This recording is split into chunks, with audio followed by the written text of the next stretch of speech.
By the 14th of October 1941, the forces of Operation Typhoon, Hitler's plan to capture Moscow, had struggled through a week of torrential rain and tenacious Russian resistance. The roads had disintegrated into canals of bottomless mud, along which wheeled vehicles could drive only at a snail's pace and only if they were towed by tanks. Despite the conditions, the Germans had advanced to within 100 kilometers of the Russian capital. The Russians had passionately defended every inch of their motherland, with little regard for their own lives. Their suffering had been intense, but there was still more and worse to come. Less than 1 year later, they were to be engulfed in a massive German onslaught as Hitler's campaign in Russia reached its bitter zenith at Stalingrad.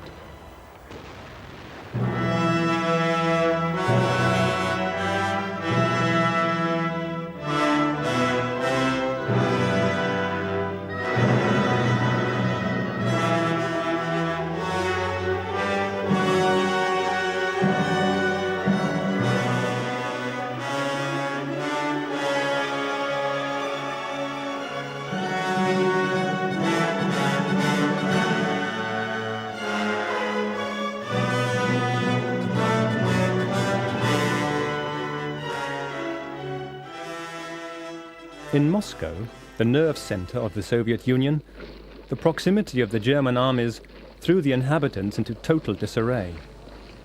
Mass evacuations were organized, while some citizens simply fled of their own accord. Even Stalin and his government prepared to abandon their capital. There are lots of rumors about Stalin and Moscow. But Stalin, for all his faults actually, and from what one can gather from talking to some of his closest aides, he had no intention of leaving Moscow and made that quite plain. And he asked Zhukov actually, in the middle of October actually, when there was a huge panic in Moscow, and Moscow virtually evacuated itself. It's called in Russian Bolshoi Drap, the big skedaddle. This was an unauthorized evacuation. And Stalin, although the city had been mined and everything was ready to be blown up, Stalin said to Zhukov, "Can we hold Moscow?" And Zhukov said, "Yes, we can."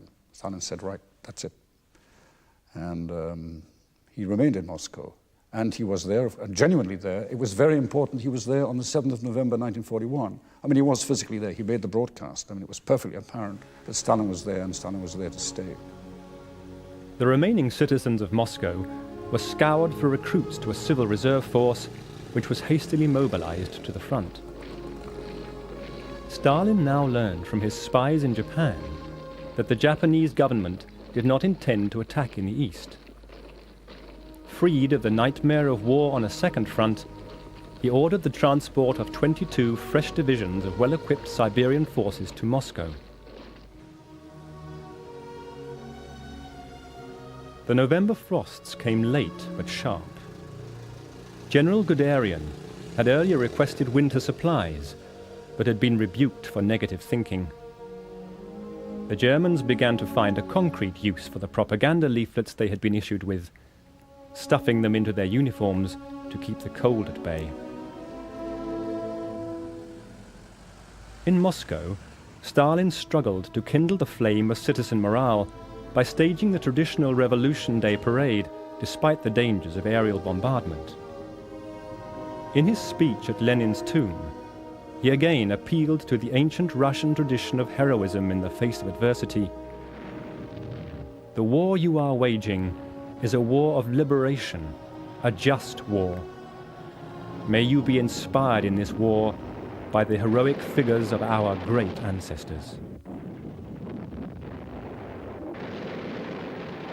Hitler had insisted that his armies should divide and approach Moscow from the north and south simultaneously. By the end of November, they were only 30 kilometers from their target. The spires of the Kremlin were tantalizingly within their gaze. But Hitler's arrogance in failing to provide winter supplies was now disastrously limiting their progress. Without antifreeze, motor vehicles would not start, and planes could not fly.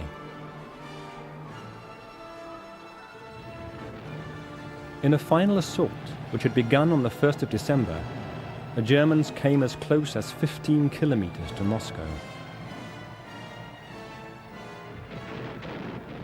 Zhukov's western front then began to drive back the northern arm of their encirclement, and southern front halted Guderian's forces around Tula to the south. Mobile groups of Russians destroyed fuel dumps and artillery deep behind the German lines. The troops of the Third Reich now faced fully equipped Russian infantry, snugly clad in their felt boots and greatcoats. Harried by ski battalions, they watched their enemies' T-34 tanks crash through snow and woodland, while their own panzers sluggishly negotiated the roadways. German morale wilted. The hard-pressed soldiers, most of them still clad in their summer uniforms and tight leather boots, fell back rapidly, often abandoning huge caches of equipment in their haste.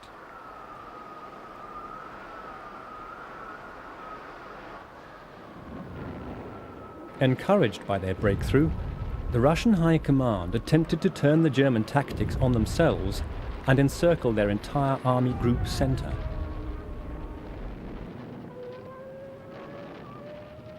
Despite Hitler's orders to stand firm, by the end of the year, the Germans had withdrawn up to 150 kilometers from Moscow.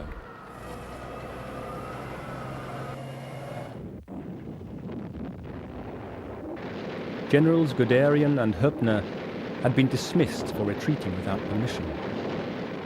The Red Army line was shortening, and Zhukov and Rokossovsky were, by moving up the reserve front, were beginning to be able, I think, to have a more coherent defense.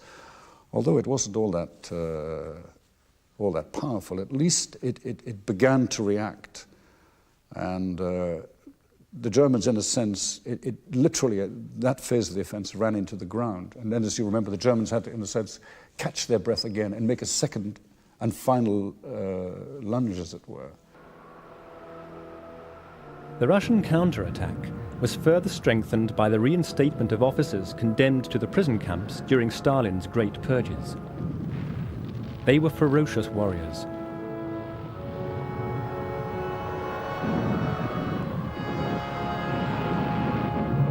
As the wounded commander of the 222nd Rifles told his German interrogators, "If a man has a penal camp behind him, death holds no terror for him." Less distinguished prisoners were released into penal battalions, which performed the most dangerous tasks such as clearing minefields and storming strongpoints. The casualty rate in these battalions was the highest in the Red Army, but prisoners still volunteered for military service. The death rate in the camps had increased sevenfold since 1940.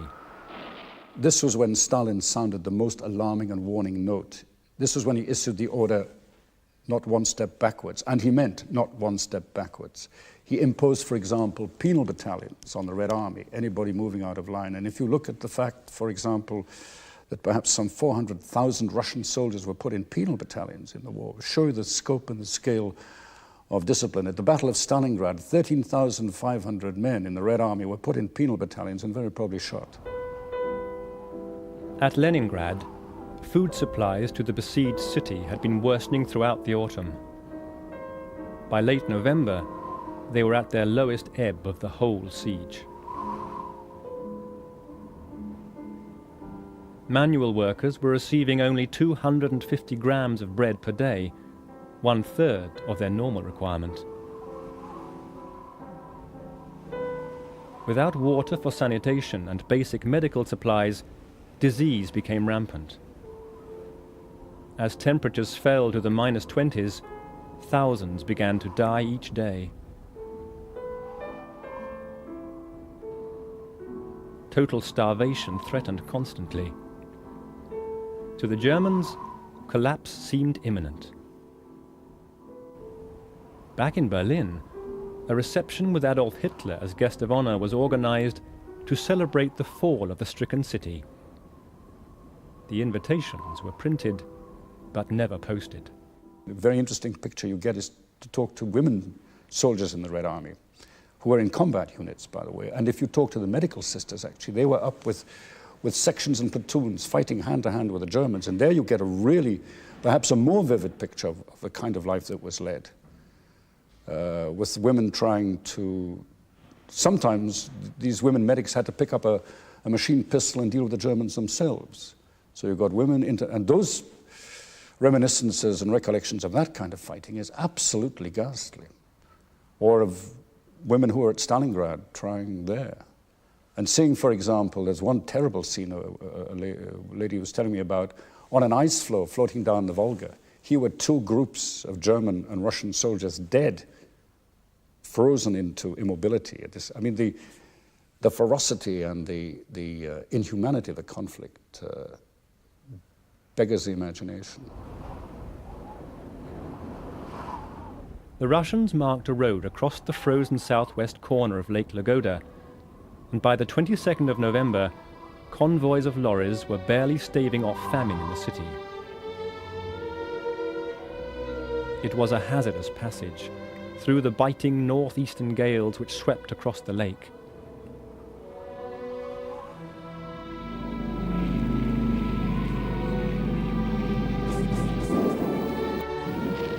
Yet, for all its horror, the Russians knew that defending this lifeline to the city was the only possibility of keeping the inhabitants alive.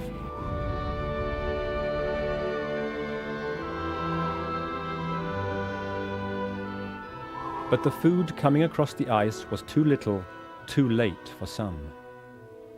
Victims of starvation, suffering from falling blood pressure and the wasting of the heart and internal organs, would never regain their health. Many would die months after food and medical supplies finally arrived. The children who survived would emerge totally traumatized by the siege. It was reflected in the way many of the children played all by themselves, in the way that even in their collective games they played in silence with grave faces. I saw faces of children which reflected such thoughtfulness and sorrow that those eyes and faces told one more than could be gathered from all the stories of the horrors of famine.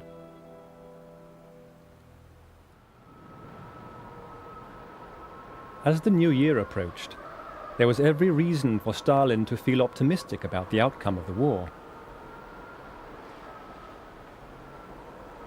The German blitzkrieg had slowed to a crawl, halted, and was now grinding into reverse.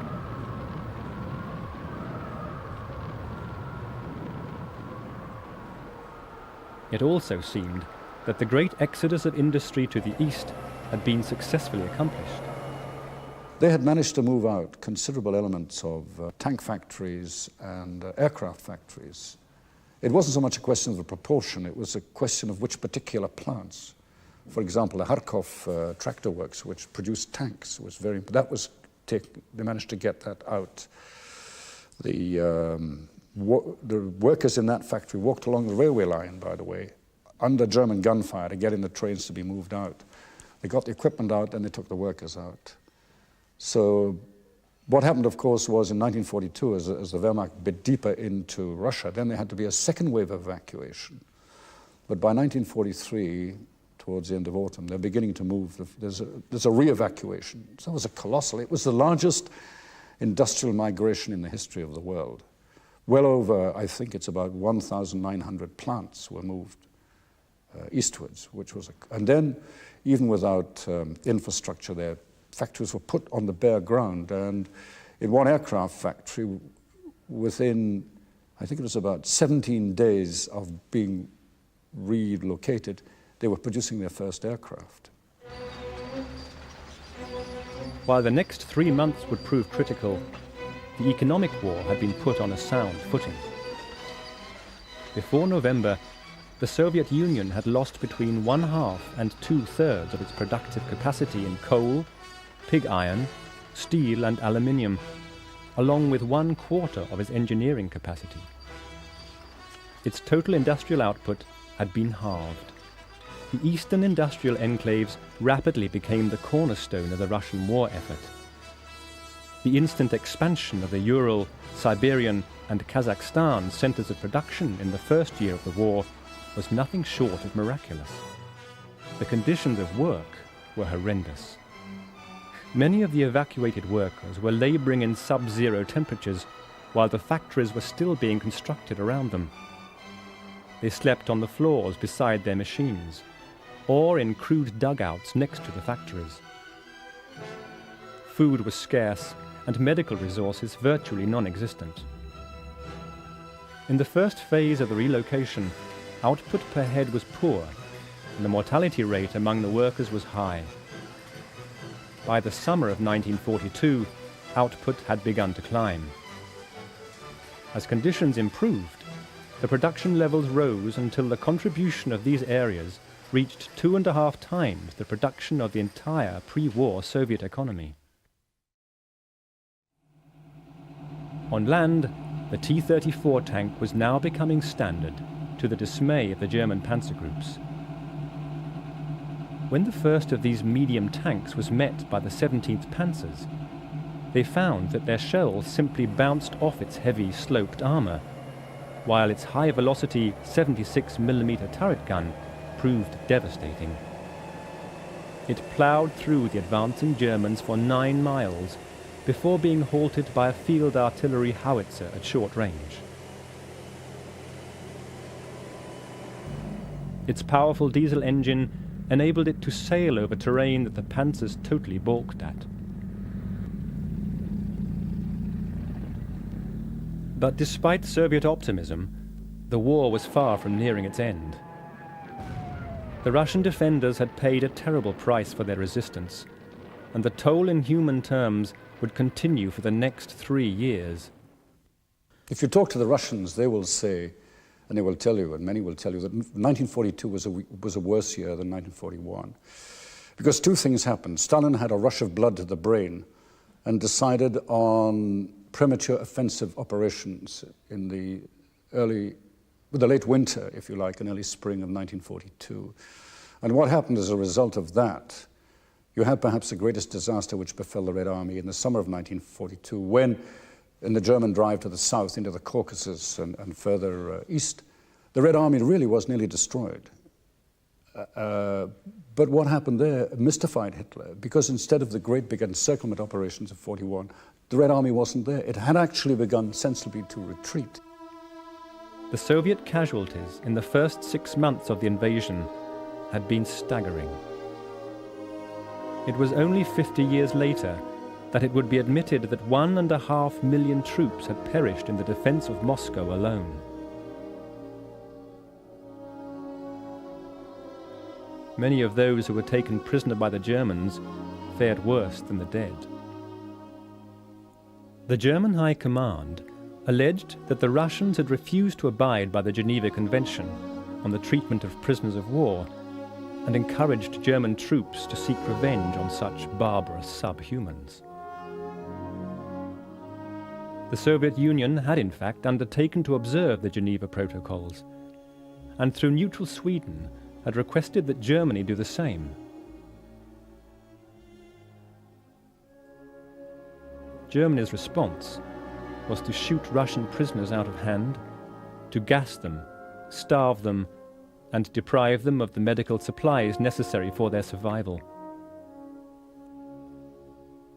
Many were crammed into rail carts and left in sidings to perish.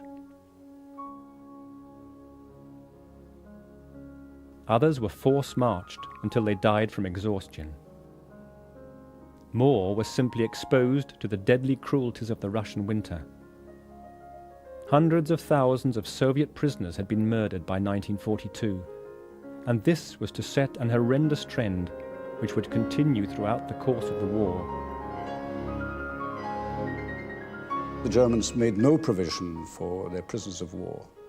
They were left in the open, they were starved, they were beaten, they were shot, they were used. As a matter of fact, the German army very frequently used the bodies of Russian prisoners as emergency bridging equipment, to try.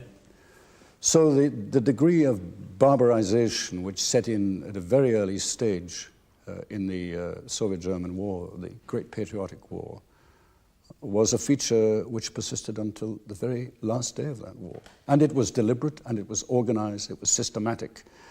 And although the German army has tried to make excuses for itself, saying it had no part of it, this is simply not true. Indeed, if you look at Manstein's early orders in 1941, he is as enthusiastic for this barbaric policy as was anybody else. So it simply wasn't the Einsatzgruppen or the SS who did it. The German soldier finally was relieved of all sense of criminal responsibility under German military law. He was, from that point of view, an unbridled and unchecked agent. And don't worry, he took full advantage of it. The total number of Russian prisoners to be captured would eventually be reckoned at 5.5 million.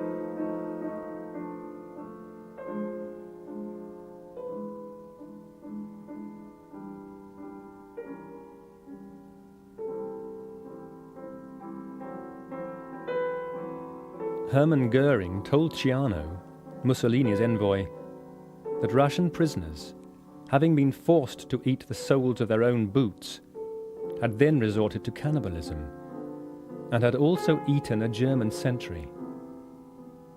Some nations, he continued, must be decimated. There is nothing to be done about it. The paltry figure of 3.5 million slaughtered Russian POWs was a drop in the ocean for Reichsführer SS Heinrich Himmler. Himmler's plans for the new order in Europe envisaged the reduction of its Slav population by at least 30 million.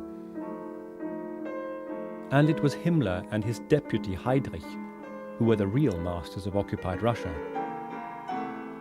Field Marshal Keitel, when asked why the supposedly civilized commanders of the German army allowed the barbarities of the Russian invasion to occur, protested that even the commander-in-chief of the army did not have the executive power or authority to issue and enforce laws in the occupied East.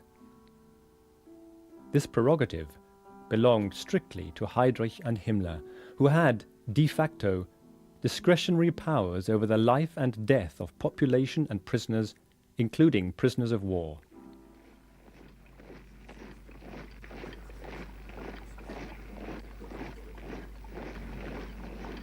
Himmler's sinister executioners, the Schutzstaffen, or SS, became the supreme rulers of Western Russia.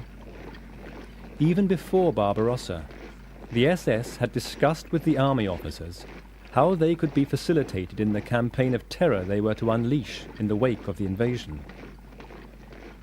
In May 1941, 4 Einsatzgruppen were formed, with the primary aim of eliminating the ideological opponents of the Reich.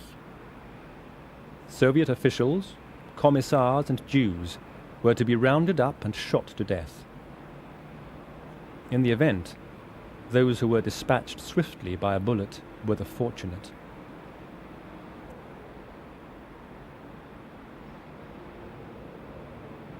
Local Jewish leaders in Russia were forced to assemble their people in designated areas. From these collection points, they were transported to killing fields, where they were stripped of their clothing and riddled with machine gun fire. The sheer numbers involved often meant that the wounded were also tipped into the burial pits and covered up to suffocate. At Kiev in September 1941, over 33,000 Jews were murdered in a single operation which lasted 2 days. In Pinsk, the carnage was accomplished with the use of grenades, dogs, axes, and the cavalry of the SS. It was difficult, demanding work, and soldiers were rewarded with treble pay and long holidays. Erich Ohlendorf, one of the Einsatzgruppen commanders, boasted that he had personally disposed of 90,000 victims, mainly Jews, in the first year of the war.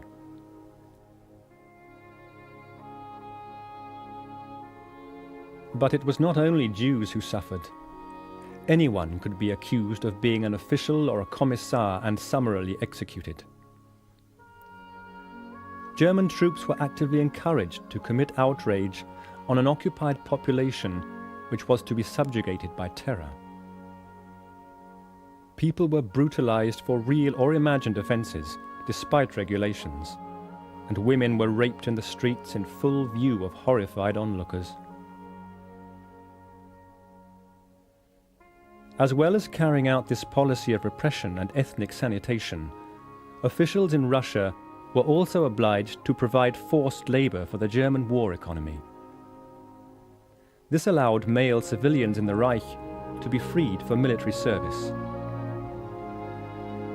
The German officials in Russia went about the task with an eerie mixture of barbarity and incompetence. Potential recruits were gathered without any discrimination as to their suitability. They were often left unfed for long periods, and conditions on the westbound freight trains which carried them were insanitary and inhuman.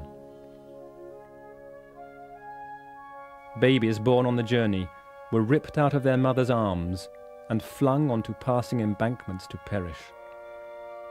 Not surprisingly, by the end of 1941, 100,000 of those transported from the Ukraine were sent back as unfit to work. Many did not survive the return journey. Those waiting to travel westwards were forced to watch the dead comrades being unloaded from the trains they themselves would have to occupy. This treatment of occupied peoples, some of which had welcomed the Nazis as saviors from the tyranny of Stalin, eventually gave rise to resistance movements determined to exact revenge for the brutalities which had been inflicted on them. The atrocities were etched deep into the psyches of those who witnessed them and inspired an implacable hatred for the perpetrators.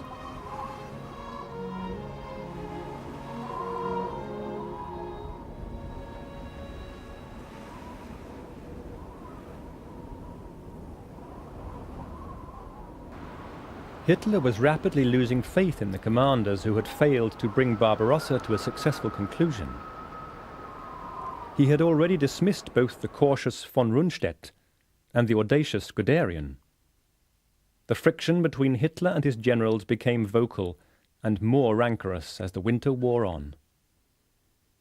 Despite this, as the January initiative became bogged down in the spring thaw, Stalin had little to show for an offensive which was so ruthlessly driven that it produced more Russian than German casualties.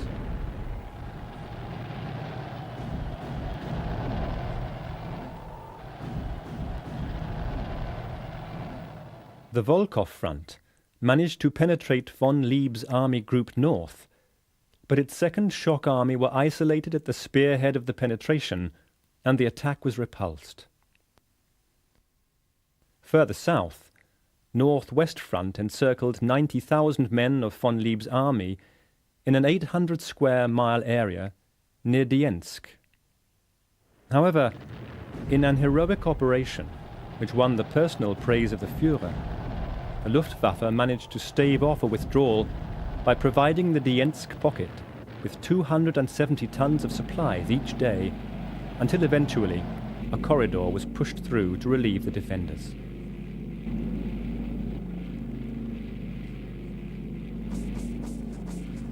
The 29th Army of the Kalanin Front, which had almost completed an encirclement of a large portion of Army Group Center, was itself surrounded and destroyed.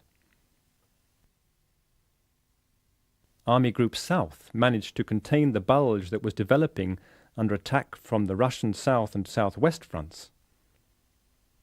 In the Crimea, Russian gains were restricted to the Kursk Peninsula.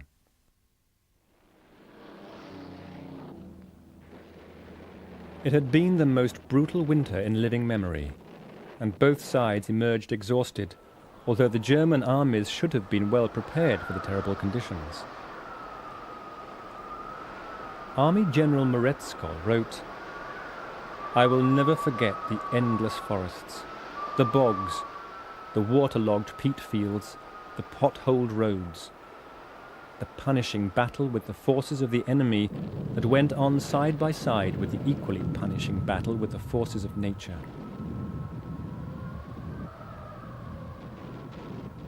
The German armies emerged from the winter fighting in a state described by General Franz Halder, Hitler's chief of staff, as disastrous. Of the 162 divisions facing the Red Army, only 11 were fully capable of offensive operations. For the 16 panzer divisions in the east, only 140 serviceable tanks were available, and most divisions were only 20% mobile. Nevertheless, Hitler was determined that a full-scale attack should be resumed. It was a question of advance or retreat. The Wehrmacht wasn't entirely an armoured army. Of course, it had large and important components of infantry. What people forget, actually, is that while the tanks are streaking across the Russian plain, the German infantry is marching. It conducted incredible infantry marches. You know, the infantry did the marching, by the way, to cover the ground. And so you've got a proportion, I think, of about 160 German, 68 divisions, of which 19 are panzer divisions, some of them certainly spread out, as it were. So the impression that the Soviet-German war was a series of dramatic, high-speed, armoured lunges and advances. If you look closely at the Soviet-German war, it's rather different, actually. One, and this is very often ignored, it was really a war of great sieges. Leningrad, Odessa, Sevastopol, Moscow. And then that was reversed as the Red Army advanced. The sieges are then on the German side. And the second thing was, if you look at the operations on the central part of the Soviet-German front, it was very importantly a struggle for control of the railway lines, because this facilitated a logistical movement. And when the Germans were deprived of much of their rail communications, they were in serious trouble. One of the great successes of the Red Army, by the way, was it didn't wait to capture huge stretches of a railway line. They would simply advance a short distance and build a railway line. Halder even considered recommending a withdrawal to the pre-war border in Poland. Quite wisely, he never mentioned this to Hitler. If the German armies stepped back, then Russia could regroup her forces, recover her raw materials, and rebuild her Western industries. Hitler had been informed by the economic lobby in Germany that without fresh oil reserves, it could not sustain the war effort. The oil fields of the Caucasus beckoned temptingly. All thoughts of withdrawal were pushed aside. The losses of manpower, vehicles and tanks which had been suffered since the outbreak of hostilities could not be fully made good for the new offensive. Infantry divisions were now to total 7 battalions instead of 9. The battle strength of companies was reduced from 180 troops to 80. Between November 1941 and March 1942, only 7,500 vehicles were supplied to replace the 75,000 which had been lost, and fuel oil was in short supply. Mobility had been seriously affected. The panzer divisions which would take part in the summer offensive in the south contained barely 135 tanks each. Even this had only been achieved by seriously weakening northern and central divisions. The one weapon that Hitler did have on his side was surprise. Stalin had assumed that Hitler would resume his attack on Moscow and heavily reinforced its defensive reserves. But when the Germans struck on the 8th of May, it was the Crimean front which was torn apart by von Manstein's 11th Army. The German strategy was to clear its flanks for a concerted drive towards the oil fields of the Caucasus.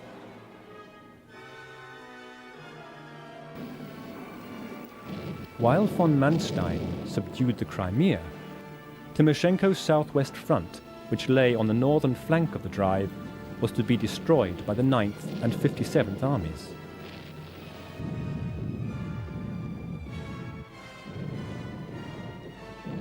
When the German encirclement was completed, almost the total reserve of T-34 and KV-1 tanks, built up over the winter months, was in German hands, along with over 2,000 guns and almost 250,000 prisoners.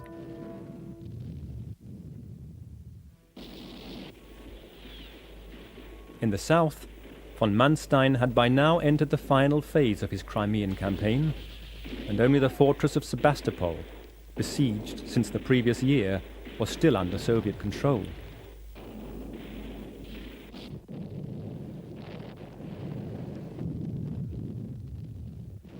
After 250 days of dogged resistance, Sebastopol finally capitulated on the 4th of July.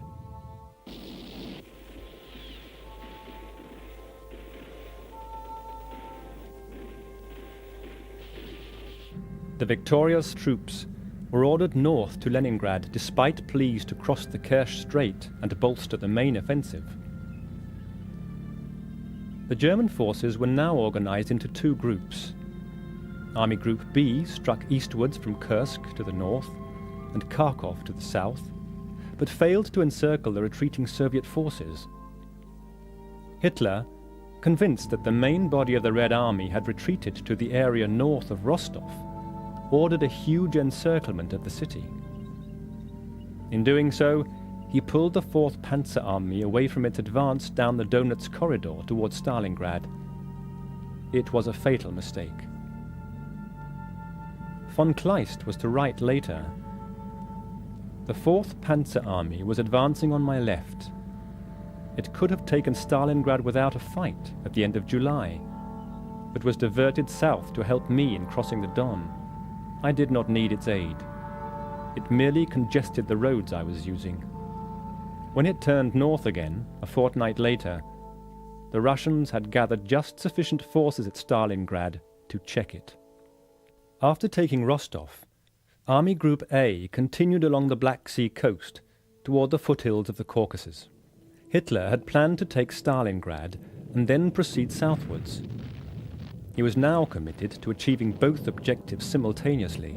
By late August, Army Group A was running into stiff resistance from the newly formed Trans-Caucasus Front, defending the span of the huge mountain chain from the Black Sea to the Caspian.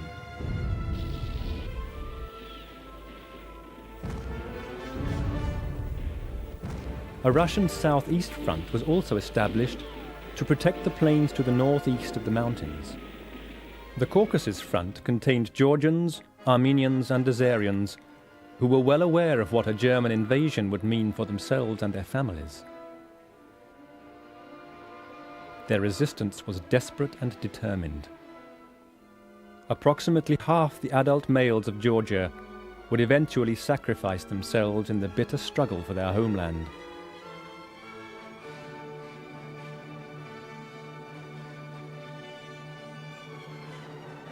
Not only was resistance hardening in front of Army Group A, but their strength was constantly being eroded to bolster the battle for Stalingrad to the north. The Caucasian oil wells had been the primary target of the German summer offensive. The taking of Stalingrad was at first simply an obvious target to protect the left flank of Army Group A. Had Stalingrad not been named in honor of the Russian leader, it might have remained a subsidiary target. Stalingrad became, if you like, a symbol of German endurance, of German capability. It also had important strategic significance, by the way, because if they'd cut across the Volga, they sliced right through Russian lines of communication for oil, for transport. So it wasn't a facile thing. But it became invested with enormous psychological significance. Both sides really in this ghastly chest-to-chest struggle from which they couldn't be unlocked, from which no one could see how they could be unlocked, except one had to be destroyed and the other become victor. And it had the quality of that kind of struggle. So the political importance which attached to Stalingrad was immensely important. And it worked once the Red Army mounted its counteroffensive and was successful. Of course, that worked to the advantage of the Soviet Union. Hitler began to find the symbolism of its name increasingly difficult to resist. On the 23rd of July, its capture was placed on a par with the southern advance. By September, defeat at the city named after his arch-rival was unthinkable. Stalin, too, was aware of the symbolic significance involved. As early as the 1st of July, with the German 6th Army approaching the Big Bend of the Don and threatening the road to the city, Stalin told Timoshenko, "I order the formation of an army group Stalingrad. The city itself will be defended by the 62nd Army to the last man." If the Stalingrad had caved in, and the Red Army, as it planned to do, was to move westwards at high speed, it would have been able to seal off the German army group in the Caucasus, and that would have trapped an enormous number of men. So the argument is that by holding on in Stalingrad until February the 3rd, and obviously constraining a certain element of Russian forces, it enabled German troops who'd penetrated deep in the Caucasus to get out and pull back, and Manstein to build up an improvised defense line and thus more or less stabilize the position, which appeared at one stage, the whole of the German southern wing appeared to be in great jeopardy. At the time of Stalin's order, the 62nd Army were desperately preparing a defensive position at the Klach bridgehead, west of the Don, supported to the south by the 64th Army and 1st Tank Army. On the 30th of July, the German 6th Army struck north and south of this formation, and by the 8th of August, it was encircled. The remnants of the 62nd and 64th Army pulled back to form a defensive perimeter around Stalingrad, leaving the approach road virtually undefended. On the 23rd of August, the 6th Army under General Friedrich Paulus and the 4th Panzer Army crossed the Don and sped towards the city. Despite the resolute defense of the outnumbered Soviet forces, the Germans crashed through the suburbs. Only a rapid withdrawal to the inner city on the 30th of August prevented a complete encirclement of the forward defences. The depleted Russian ranks were bolstered by the addition of 125,000 adult citizens and 7,000 male youths between the ages of 13 and 17. Workers in the munitions factories handed over weapons and equipment to their soldiers as soon as they came off the production lines. As the battle grew in intensity, they were forced to use them themselves. In their eagerness for a rapid victory, the Germans made a severe tactical error.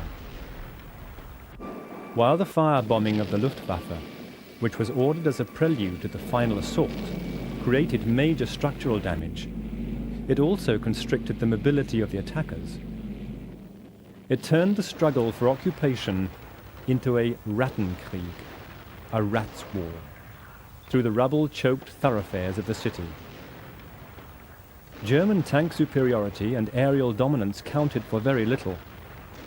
The German army's whole tactical training had been concerned with how to avoid such a war of vicious attrition. The defenders, on the other hand, proved adept at this hide-and-seek struggle through the labyrinth of ruined buildings and blocked alleyways to which Stalingrad was reduced. The battle zones contracted to minuscule proportions. In the larger buildings, floors and even stairways were transformed into centers of conflict. Any overview became almost impossible, as the individual buildings changed hands several times in a single day. Back in Germany, the slow progress of its army gave rise to jokes, parodying the official reports from the front. Today, our troops captured a 2-roomed flat with kitchen, toilet and bathroom. They managed to retain 2/3 of it, despite hard-fought counterattacks from the enemy. Nevertheless, the sheer weight of the German attack began to tell. By mid-September, the defense of the city seemed on the point of being overwhelmed. The answer to the question, how close were the Germans to winning the Battle of Stalingrad, is a sobering one. About 400 yards, because the final stages of the German attack in November had driven Marshal Chuikov right down to the water's edge, and he had his headquarters actually on the water's edge. They were never pushed off, but it got to the stage where the battle, which was a horrendous affair, was grinding down Russian battalion after Russian battalion, as it was with the Germans, by the way. And there was also the argument who could hang on the longest. But that, I think, was very probably between November the 24th and the last week, yes, of November, running into the first few days of December. It appeared to be touch and go. The result of the war in the East hung once again in the balance. Hitler was disregarding the tactics of the Vernichtungsgedanke, the idea of annihilation by swift blows to the flanks and rear, which had been the basis of all German successes to date. He was disregarding the needs of the campaign in the Caucasus by diverting crucial amounts of manpower to Stalingrad. And totally out of character, he was ignoring the weaknesses of the German flanks along the 60-mile salient which the attack on Stalingrad had created.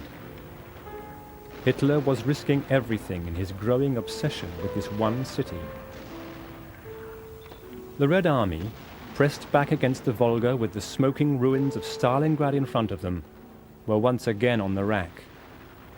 The optimism of the early spring had turned sour in a soul-destroying series of defeats which saw further huge tracts of their homeland fall into enemy hands. Should Stalingrad now capitulate, the blow to their morale would be immense. More ominously, the fall of Stalingrad would seal the fate of the Caucasus and pave the way for the final breach of the only barrier to stand between Nazi Germany and absolute control of the European continent. For all the excesses and brutalities of Stalin's Russia, its collapse would unleash an era of cold-blooded slaughter and mayhem such as the world had never before witnessed. In the words of Joseph Goebbels, a time of brutality approaches of which we ourselves have absolutely no conception. In fact, we are in the middle of it. We shall only reach our goal if we have enough courage to destroy, laughingly to shatter, what we once held holy, such as tradition, upbringing, friendship, and human love. The battle for Stalingrad was to continue unabated for another 4 agonizing months, during which time the Germans had captured 90% of the city. But with a display of heroic courage in the face of defeat, the Russians finally threw out their tormentors, and with them, Hitler's demented vision of Russian enslavement and world domination. In the autumn of 1942, only the grim resistance of the Red Army stood between Hitler and the conquest of the city which he sought above all others, Stalingrad.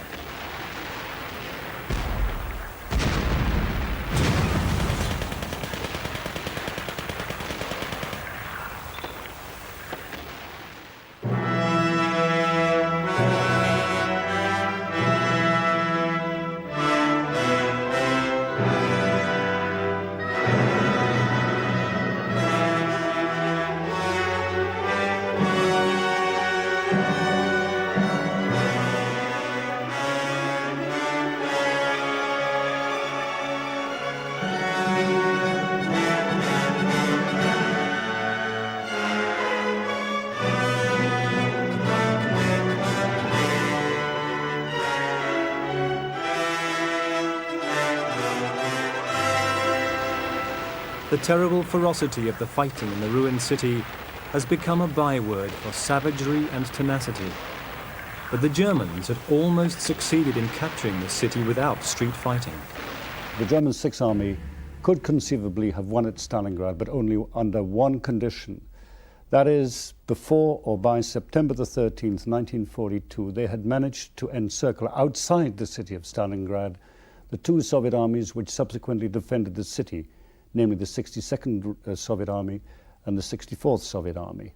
But once that chance was missed, what happened was the 2 Soviet armies and the rest of Soviet defenders fell back on Stalingrad, and that was really the onset of the enormous cataclysmic battle which took place. Despite this heroic resistance, by October, the Germans occupied 7/8 of the city. The Russian 62nd Army, under its newly appointed commander General V.I. Zhukov, was penned back against the Volga River. However, battered ferries from the Russian-held East Bank, running a gauntlet of bombs and artillery fire, kept the encircled defenders' lifeline in place. They were supplied with just enough food and munitions to continue the fighting. Nonetheless, in the third week of October, it seemed as if the Russians would finally be overrun.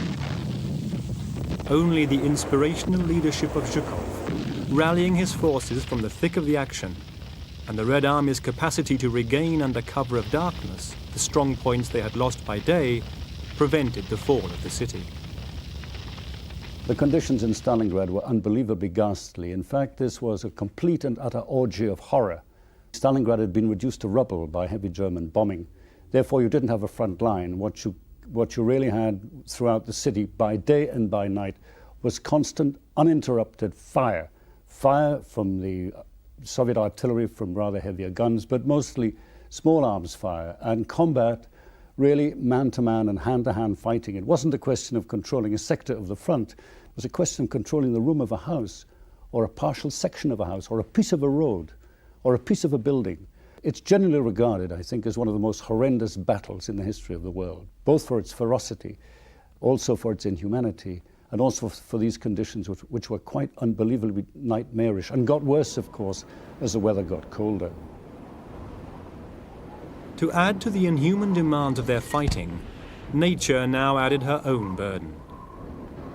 During the first half of November, the Volga was blocked by ice. Without the ferries, the Russian position became almost intolerable. There was some relief, because the German Luftwaffe, hampered by snow, now flew only half the number of sorties it had managed at the outbreak of the battle. But this was still twice what the Red Air Force could achieve. Again, the German army came within a whisker of overpowering the Russian defenses. After months of bloody house-to-house fighting of unimaginable horror, a final German attack was planned for November the 18th. But it was already too late. Behind the Russian lines, preparations were already underway for a counteroffensive which would doom the Sixth Army's effort and spell the collapse of the whole German campaign in the south. As early as August, the German High Command had warned Hitler of the dangers of advancing Army Group A into the Caucasus, while simultaneously using Army Group B to attempt the capture of Stalingrad. German military resources were totally inadequate to safeguard the flanks of this double spearhead.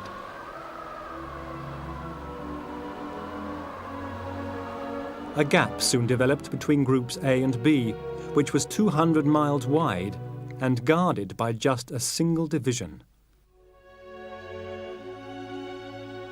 Not only did Hitler ignore the warnings of his generals, which grew more raucous as the campaign developed, but he continuously weakened the flanks of the two groups by siphoning off forces to feed his ongoing obsession with capturing the city named after his deadly rival.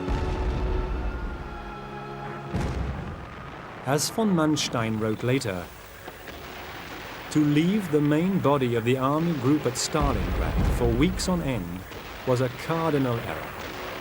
It amounted to nothing less than presenting the enemy with the initiative, and it was a clear invitation for him to surround the Sixth Army.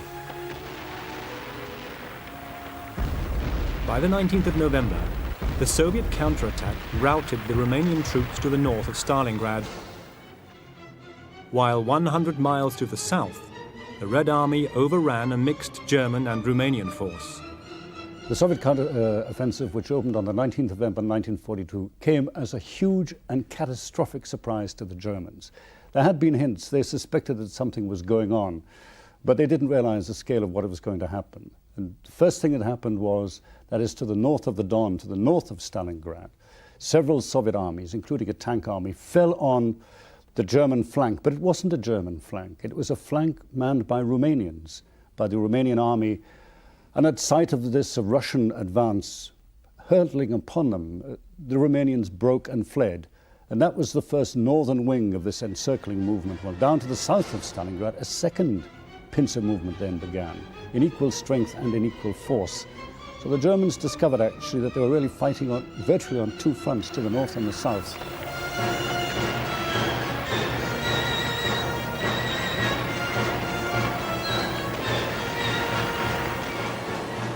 On November the 22nd, the two Russian armies met and Stalingrad was encircled.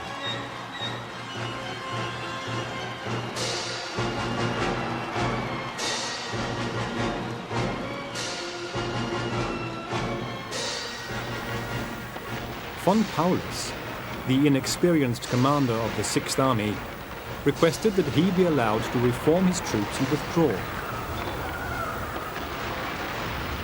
During those first days of the encirclement, the 6th Army had barely 6 days' rations of food and ammunition for only 2 days. Many of its artillery batteries were completely out of shells. Hope of salvation for the German 6th Army rested on a rapid and speedy breakout. If they'd done that, there are many arguments to suggest that they would have escaped. They would have been able to move through a fairly thinly held Russian or Soviet line of encirclement, both to the north and the south, but they didn't. The orders were quite the opposite. The orders were A, to stand fast, and the orders were then finally, of course, to move back into Stalingrad, which then proved to be the area and the place of their actual entombment. So once that chance was missed, then I think the situation became critical. And this can be proved by looking at the other part. When attempts were made to conduct a large-scale breakthrough operation from outside the Soviet ring, it became more and more difficult, and it became finally impossible. So unless the chance had been seized to move fast and move quickly and get out of that encirclement, to get away, then I think 6th Army was inevitably and inescapably doomed. On the 26th, Hitler delivered a personal message to the beleaguered troops of Stalingrad, ordering them to stand fast and promising to do all in his power to support them.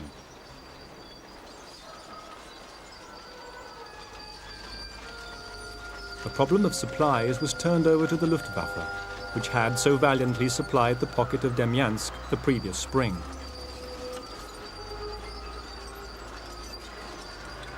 Goering, its commander, was summoned before Hitler and agreed to guarantee 550 tons of supplies per day. Despite the skepticism of the Army Chiefs of Staff, the airlift began on the 25th of November.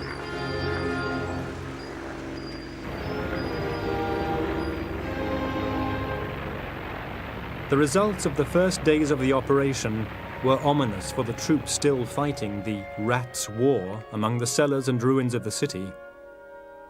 Only 65 tons were delivered on day 1. The same quantities arrived on day 2. On the third day, no supplies whatsoever reached the desperate German forces.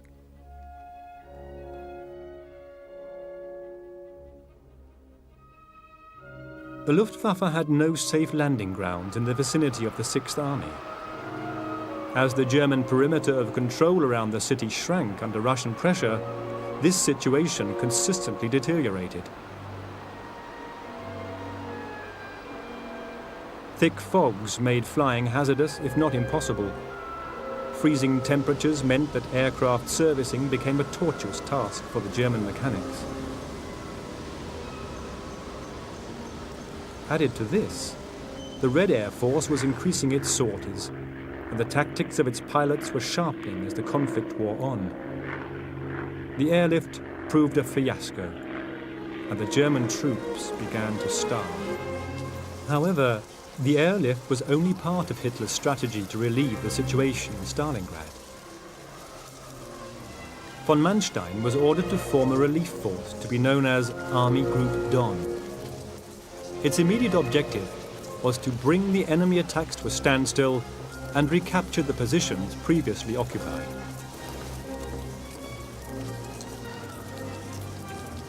Von Manstein's strategy involved an attack by Army Group Don towards Stalingrad and a breakout westwards by part of the 6th Army. When both assault forces met, they would provide a corridor through which the remnants of the 6th Army still engaged in Stalingrad could be withdrawn.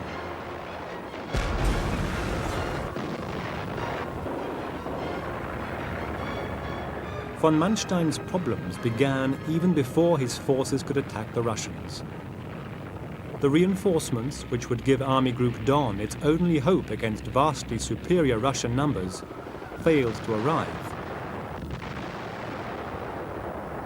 Worse, the Russian strength in the area was increasing. The 4th Panzer Army was forced to launch the offensive alone. Against all the odds, by the 17th of December, von Manstein had reached a position only 35 miles short of Stalingrad, forcing sections of the Red Army surrounding the city to break away from the siege to block the advance. By the 19th, the relief had gained another 5 miles and was just 30 miles from making contact with 6th Army. You can look at the Soviet-German War at that period, between 42 and 44, as a duel between Manstein and Zhukov. They were two very similar commanders. What was characteristic of them is they had an acute grasp of the strategic situation. The second thing which made them very similar, by the way, they both had to deal with very difficult masters. Manstein had Hitler and Zhukov had Stalin. And although both Manstein and Zhukov had ideas of their own, they were not always actually free, well, take the Stalingrad situation, not entirely free to pursue the course of action which was militarily most sensible. And from that point of view, yes, there is a similarity between them. So as strategic analysts, if you like, and as strategic commanders, and of perhaps the two commanders on the Eastern Front who were capable of handling not just a division, a corps, or even an army, but groups of army. I mean, this enormous strategic command, this, I think, illustrates the nature of the commands which both of these men exercised.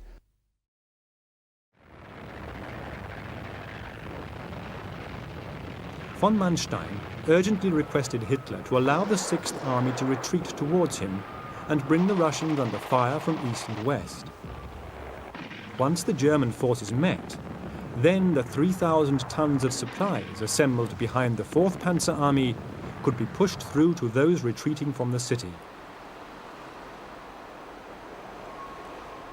Faced with silence from Führer headquarters, von Manstein himself gave the order for the breakout to begin. It would be a desperate gamble for the 6th Army. Only 100 of its tanks remained operational, and these held sufficient fuel for a journey of 20 miles or less.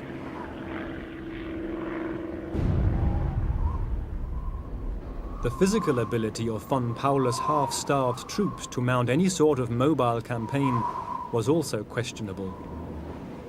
Faced with these risks, and in possession of previous orders from Hitler to stand firm, von Paulus disobeyed the direct order of von Manstein, his superior officer, and did not attempt to break out. In doing so, he doomed the majority of the 250,000 soldiers under his command to slow and painful death. One of the great arguments at the time for the so-called sacrifice of Paulus' 6th Army in Stalingrad, that in fact it was doing something very noble and very important. In other words, it was actually holding back Soviet forces so they would not be able to advance further and cut off the other German army group which was operating in the Caucasus. In other words, it allowed the German armies which were in the Caucasus time to withdraw, time to fall back, time to escape an even bigger Soviet trap. That has a certain amount of force to it. That is perfectly true in the first part of the encirclement operation.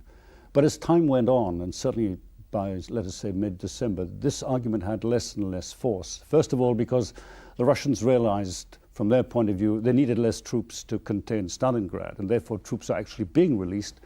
And the second thing, the Russians were also developing plans themselves for a gigantic, a much huger encirclement operation. So, in historical terms, yes, for a while, 6th Army and 4th Panzer did execute that particular role, and it was important. But as time went on, that kind of justification, if you like, for holding so many troops in this ghastly hellhole of Stalingrad lost more and more justification. And finally, it really didn't have any effect at all. Events to the north and the south of the city now began to draw attention away from the plight of the army marooned in Stalingrad. Far more than the struggle for one city was now at stake. the issue was no longer the fate of a single army, but the entire southern wing of the front, and ultimately, of all the German armies in the east. By Christmas Eve, the Red Army was within striking distance of Rostov. Only 2 days earlier, Army Group A had begun its withdrawal from the Caucasus. Should the Russians reach Rostov before them, their retreat would be cut off. The ordinary German soldiers only gradually became aware of the magnitude of the disaster which was upon them.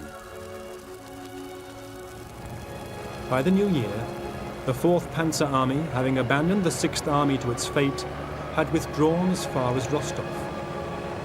It provided the only effective barrier between the advance of Soviet forces and the capture of the city.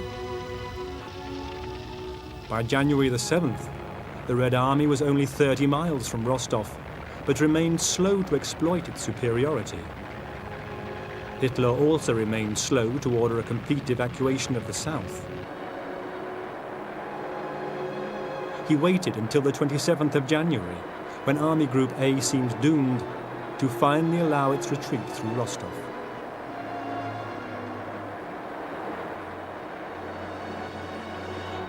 In Stalingrad, the situation of the 6th Army had deteriorated rapidly throughout January. On the 8th, von Paulus was offered terms for a surrender by the Russians. Hitler refused to capitulate.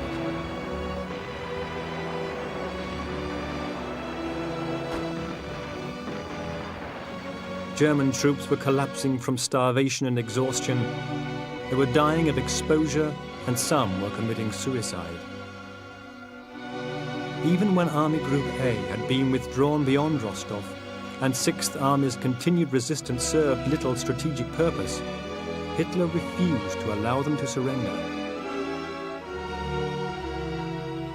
On January the 31st, he made von Paulus a field marshal. The following day, von Paulus surrendered. He became the first field marshal since the unification of the state to fall into enemy hands.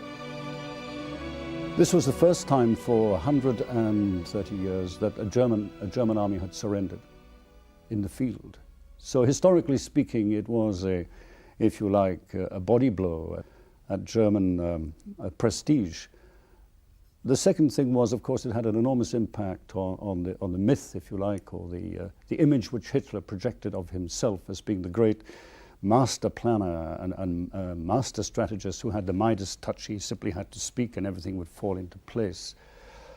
I think the effect largely was more psychological, deeply psychological, than in fact it was catastrophically military in that sense, because the Germans were able to recover.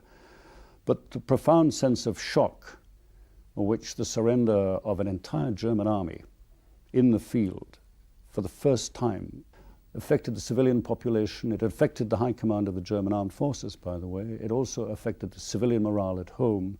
And it also had a profound effect on the morale of soldiers in the field. And from that point of view, the defeat at Stalingrad, I think, was most relevant and most important. And those effects, it's possible to argue, in fact, never wore off.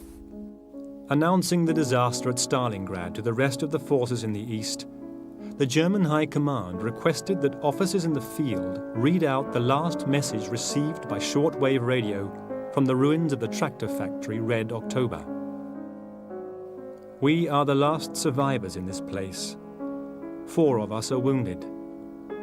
We have been entrenched in the wreckage of the tractor factory for 4 days. We have not had food for 4 days. I have just opened the last magazine for my automatic. In 10 minutes, the Bolsheviks will overrun us. Tell my father that I have done my duty, and that I shall know how to die. Long live Germany. Heil Hitler.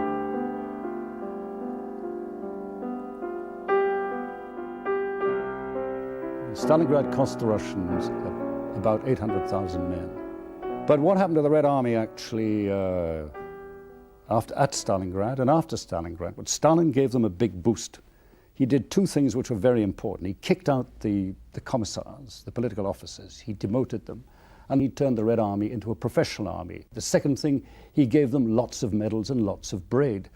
They got a great deal of praise, and I think what they'd also got as well was suddenly a greater confidence in their command. People like Rokossovsky, people like Zhukov, people like Vasilievsky, people like Vatutin. I mean, these were commanders who knew their job and were able to do the job properly. And they also began to see the fact that what they were fighting with, by the way, was their own equipment. 99% of the weapons, tanks, guns, and aircraft used at Stalingrad were Soviet-produced. So this sense of, I think, vindication of how they had behaved, they hadn't given up Stalingrad. This sense somehow that victory was a long way off, but it was vaguely, possibly, imperceptibly discernible. The fact that they'd crushed a German army and destroyed a German field marshal, and the fact that their own army had, as I say, a sense of increasing professionalism was really very important. And morale, of course, was sky high. After Stalingrad, the full fury of the Russian counter-offensive was unleashed against the retreating Germans. The jubilant Russian forces now surged westward to bring the fight to the enemy. To the north of Voronezh, the Soviet attack had taken Kursk by the 7th of February. Kharkov fell on the 16th despite the orders of Hitler that it be held to the last man. A major push southwards toward the Sea of Azov and westward toward the river Dnieper threatened to completely encircle the remaining forces of Army Group Don and the section of Army Group A which had escaped from the Caucasus. The defeat at Stalingrad was catastrophic. At the front itself, it was a question of trying to hold this defensive force together, and that was their first job. But outside, the problem was really to re-establish a stable front in the south. The threat was that with the Russians virtually on the rampage, which is what it amounted to across large areas of steppe, that the whole of the German southern wing might be unhinged, that the whole lot could just be shoved aside, and if the Russians had achieved their major strategic objective, it is quite certain that the entire southern wing, not the southern front, the southern wing of the German armies in the east would have been unhinged. But it was left to Field Marshal Manstein, who was rushed in, if you like, as the fireman by Hitler to begin to restore the situation. What he did, he very steadily built up what he intended to be a more stable and a more effective Don front. So the first job of stabilizing the southern wing, if you like, was completed. The second job was obviously to bring in reinforcements.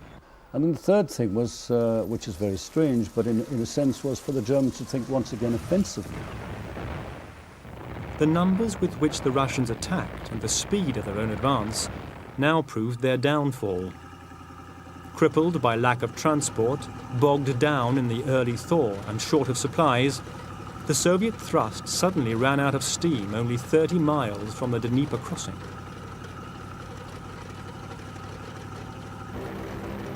Von Manstein immediately seized this opportunity to methodically chop off the spearheads of the Russian attack and stabilize the German front.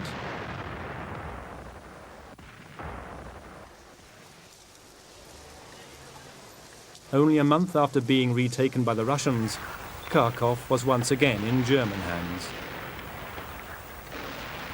By the 19th of March, Belgorod, more than 50 miles northeast of Kharkov, was also retaken. The thaw was now in full flood, and the annual spring lull descended on the whole of the Eastern Front. For the German army, it marked the close of a disastrous winter campaign. The Caucasus had been lost, as well as a large section of the Donets Basin and the strategic Don Bend.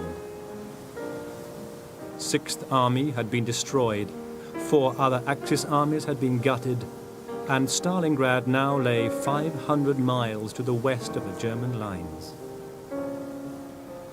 Yet, in the end, the German generals counted themselves lucky that the situation was not far worse. Once again, during the winter of 1942, the Germans had found themselves retreating, having come tantalizingly close to realizing their ambitious objectives. It's easy to concentrate on Stalingrad, but it's also easy to forget there were other operations which were extremely important. The object of the Soviet High Command was not just the destruction of the German army in the south. The Soviet High Command was also intent in trying to destroy the German army in the center, and also they had this extreme obligation of trying to relieve the pressure on Leningrad in the north. So you've got a very complex situation, as it were, almost a series of concertina relationships. One expands, the other contracts. Yes, it did have some effect. The intensity of the fighting was concentrated certainly in the south in 1942, late 42, 1943. But it's interesting to notice that if you examine the Stalingrad operations closely from the Soviet point of view, you see the operation steadily moving northwards. They take the German Sixth Army, then they move upward to the Italians, they take up the Hungarians, they're moving all the time up the front, that is in a northerly direction, and they're also expanding to the south. In other words, it was a very complex strategic picture, but much, of course, depended on the outcome of Stalingrad. The twin failures of Stalingrad and the Caucasus were enormous psychological bombshells for German morale. The German army's belief in its own invincibility, dented by the retreat from Moscow, had now completely disintegrated. As supreme warlord, most of the blame for this lay squarely on the shoulders of Adolf Hitler. However, while the military tactics of Hitler were proving increasingly impossible for his generals to stomach, the political blunderings of the brutal and debauched administrators of occupied Russia were presenting them with a problem no less indigestible. For long stretches of the previous year, as many as 24 divisions of the German army had been diverted to attempting to suppress the growing menace of partisan sabotage.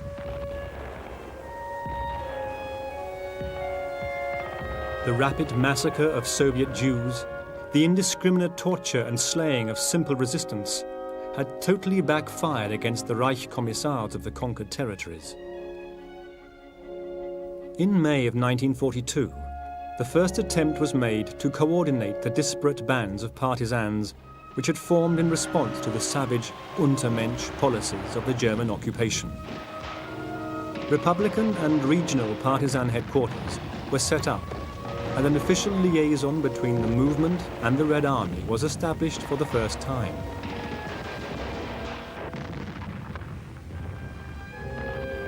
This meant that the activities of the partisans could now be directed against objectives of crucial importance to the overall military strategy.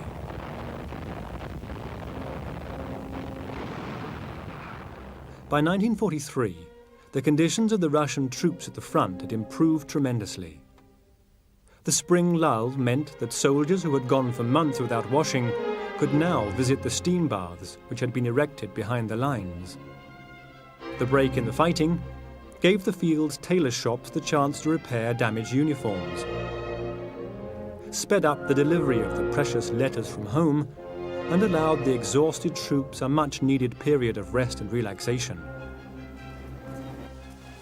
While the conditions of the Russian soldiers continued to improve as the war went on, the lot of their German counterparts began to deteriorate.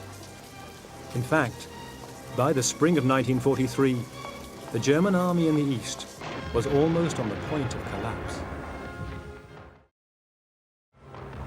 In March, the Eastern Front, still extending from Finland in the north to the Black Sea in the south, was almost 500,000 men short of establishment.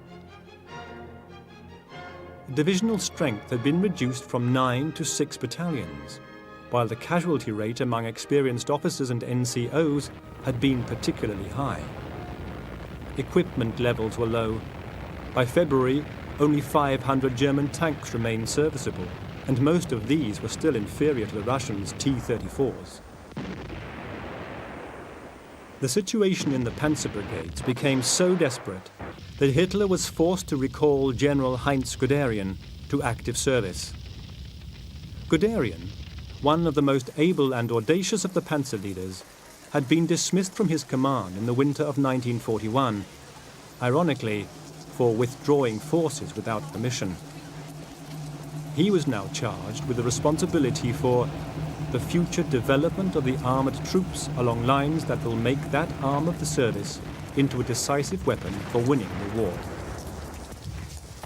Guderian was encouraged by the continued upswing in the production of Panzer VI Tiger tanks, 56 tons of well-armoured mobile artillery armed with a modification of the devastating 8.8 centimetre anti-aircraft gun. The Tiger boasted a top speed of 23 miles per hour on the road. Combined with the PZKW-5 Panther, the Tiger gave the Germans qualitative parity with the Russians for the first time since the beginning of the war. The Panther, weighing 45 tons, was lighter and more mobile than the Tiger, with a top speed of 34 miles per hour, while its 7.5 centimetre gun possessed considerable penetrative ability. Improved assault guns and tank destroyers were also appearing.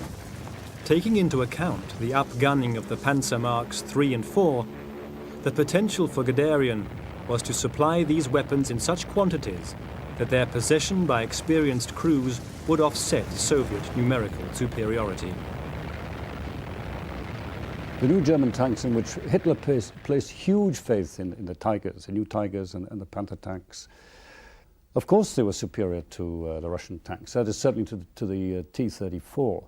Even more important, of course, they were impervious to the fire of Soviet anti-tank guns. In 1943, Stalin was deeply, deeply concerned about the upgrading, the modernization, and the refitting of the Soviet tank forces. And so you find from about the midsummer, the summer of 1943, the appearance on the Eastern Front of large numbers of modernized German tanks, Tigers and Panthers, self-propelled guns and so on. And from the Soviet side, the same attempt to update and improve their armor. So the Russians improved the T-34-85. The second thing, they began to develop a much heavier tank, which later became, of course, the Joseph Stalin ones, which were really very formidable heavy tanks indeed. But the problem from the Russian side was not just the tanks. The problem was that of anti-tank defenses. And they found the answer certainly increasing the number of anti-tank guns, but what they really did was to develop self-propelled guns with quite heavy calibers. And they actually were the instruments which took on the Tigers at the Battle of Kursk in 1943. Guderian's need for time to reorganize and re-equip the panzer divisions mirrored the requirements of the German army as a whole. The idea of any immediate victory in Russia was now simply the stuff of rhetoric. Given the inability of the German army to defend its complete front, a draw could not be achieved by defensive tactics. The reverses to be imposed on the Red Army would have to be forced by a series of limited assaults. Von Manstein's counterattacks, which had prevented complete disaster during the previous winter, had impressed Hitler. He was invited to put forward a plan for the crucial summer campaign. Von Manstein presented Hitler with two offensive alternatives. The first was to prepare for a Soviet assault, which would almost certainly be launched in the Ukraine, and withdraw before it. Wheeling to the left, German forces would then mount a decisive attack on its exposed northern flank, encircling the leading spearhead of the Russian advance. The second alternative was to cut off the enormous Soviet salient, which had emerged to the north of Kharkov and to the south of Orel, a bulge extending 70 miles westwards from Kursk and measuring approximately 100 miles in width. Hitler chose the second alternative, despite the dilemma which it posed for the attacking forces. It was vital to attack before the Soviet generals got wind of the plan and could prepare defenses. It was also crucial to von Manstein that the offensive be launched before the Russians recovered from the losses incurred the previous winter.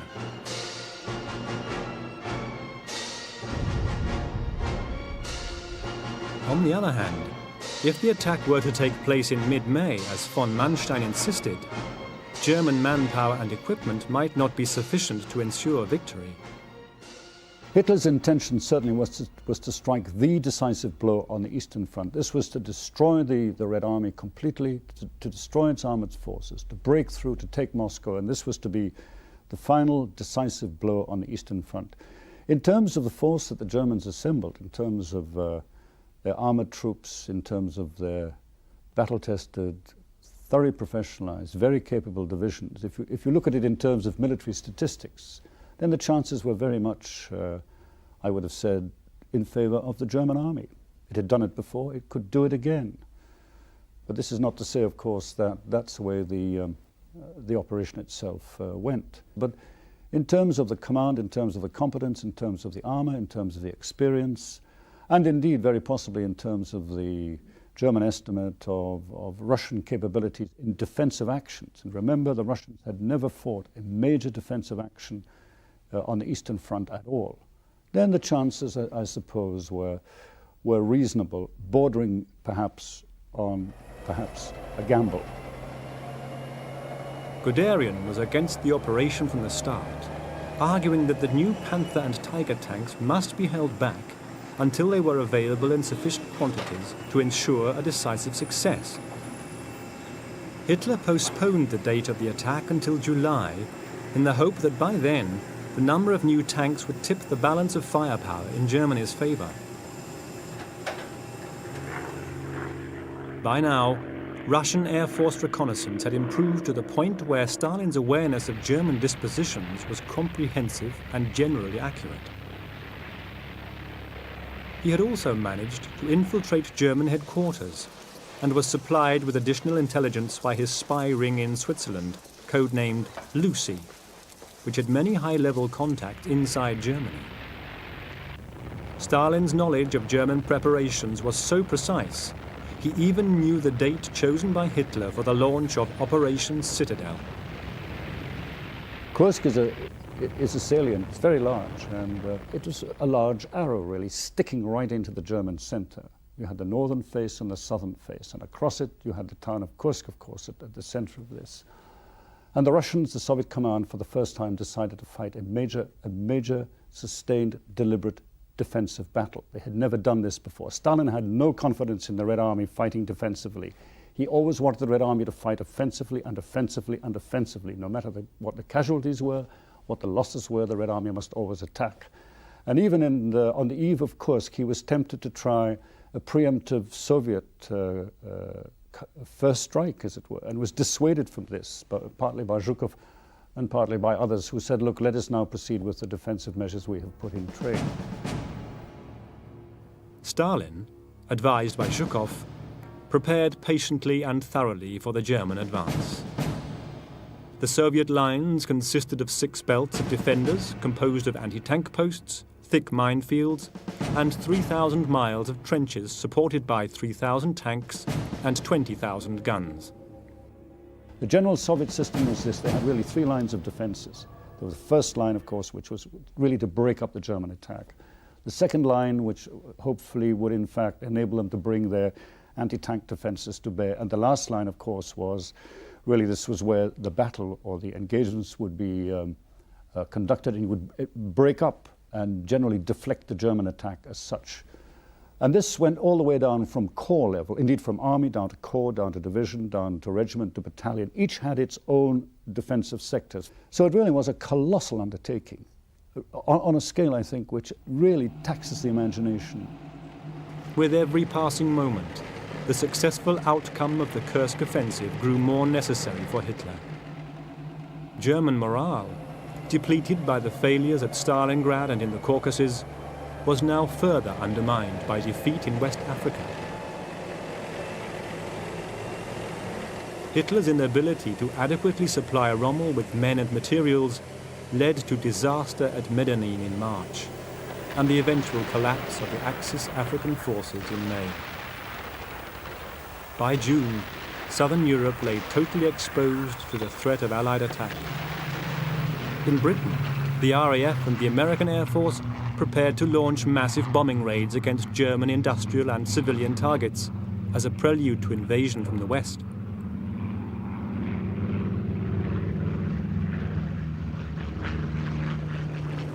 Hitler not only needed a victory at Kursk, he needed victory on a scale which would allow him the breathing space to fend off the enemies which were beginning to close around him. Anything less would prove a catastrophe. On the Russian side, for the first time, the Red Army would be prepared for a major German offensive. It was determined to make the most of its advantage. On July the 5th, 1943, as von Manstein and von Kluge approached the Kursk salient in a classic pincer movement involving 1 million men and 2,700 tanks, the death ride of the panzers was about to commence. Hitler intended that Operation Citadel, the great attack on the Kursk salient in 1943, would be the decisive blow. He'd argued in 1941 that the Red Army was destroyed, which it wasn't. He argued again in 1942 that the Red Army was destroyed, which it wasn't, by the way. Here in 1943, Hitler was determined to deliver the coup de grace. This is what it was to be. It was to be the largest armored operations in world history, a gigantic assembly of tanks and guns and aircraft, assault troops. And Hitler had placed enormous hopes upon it. It was, I think, meant to be a war-winning blow. It was meant to correct, if you like, the lingering impression of Stalingrad. It was to wipe that out. It was to afford the Germans something which was extremely important, which is to say it was intended to ensure that the German army retained the strategic initiative on the Eastern Front. This, under no circumstances, must pass to the Russians. Adolf Hitler was fully aware of the absolute necessity of success at Kursk. But when the roaring waves of German armor crashed into the salient in July 1943, the attack which the German army was about to unleash was already doomed to failure. The essence of von Manstein's strategy for the battle had been to exploit the mobility and tactical superiority of the German panzer units. Instead, the German tanks drove confidently towards a grinding war of attrition, where the advantage lay squarely with the defenders. The effectiveness of a Russian defense limited the progress of von Kluge's 9th Army to an advance of some 6 miles. It was then ground to a halt by Rokossovsky's central front to the north of the Kursk salient. In the south, von Manstein's 4th Panzer Army advanced 25 miles by the 10th of July and threatened to penetrate the Voronezh front under Marshal Batutin. Reserves from the Steppes front had to be pumped into the battle to bolster the salient's defenders and prevent the 4th Panzer from breaking through into open country. The Germans had fallen into Zhukov's cunningly prepared trap. As Guderian acknowledged, by the failure of Citadel, we had suffered a decisive defeat. The armoured formations, reformed and re-equipped with much effort, had lost heavily in both manpower and equipment, and would now be unemployable for a long time to come. There was the real prospect that they would never be rehabilitated in time to defend the Eastern Front. From now on, the Russians were in undisputed possession of the initiative. In the Battle of Kursk, although it's a ghastly affair, what really staggered the German commander was the speed with which the Russians moved from the defensive to the counteroffensive, on a very large scale, by the way. It was only a matter of about 4 days after the German defeat that Konev's reserve steppe front was changed and was moving into action. So from every point of view, from defensive preparation to the actual conduct of the battle, and indeed the subsequent move to the counteroffensive, was really quite an astonishing undertaking.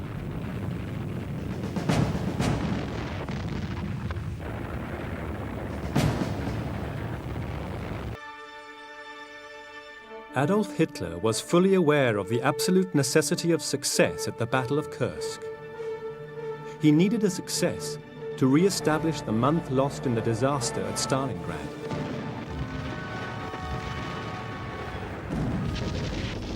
It was a gamble which was not destined to succeed.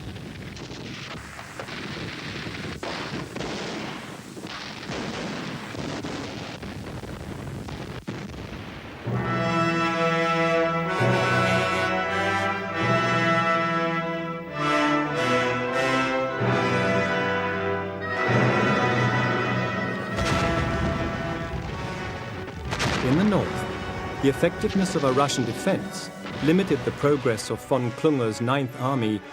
In the south, von Manstein's 4th Panzer Army advanced 25 miles and threatened to penetrate the Voronezh front. Reserves from the Steppes front had to be pumped into the battle to bolster the salient's defenders and prevent the 4th Panzers from breaking through into open country.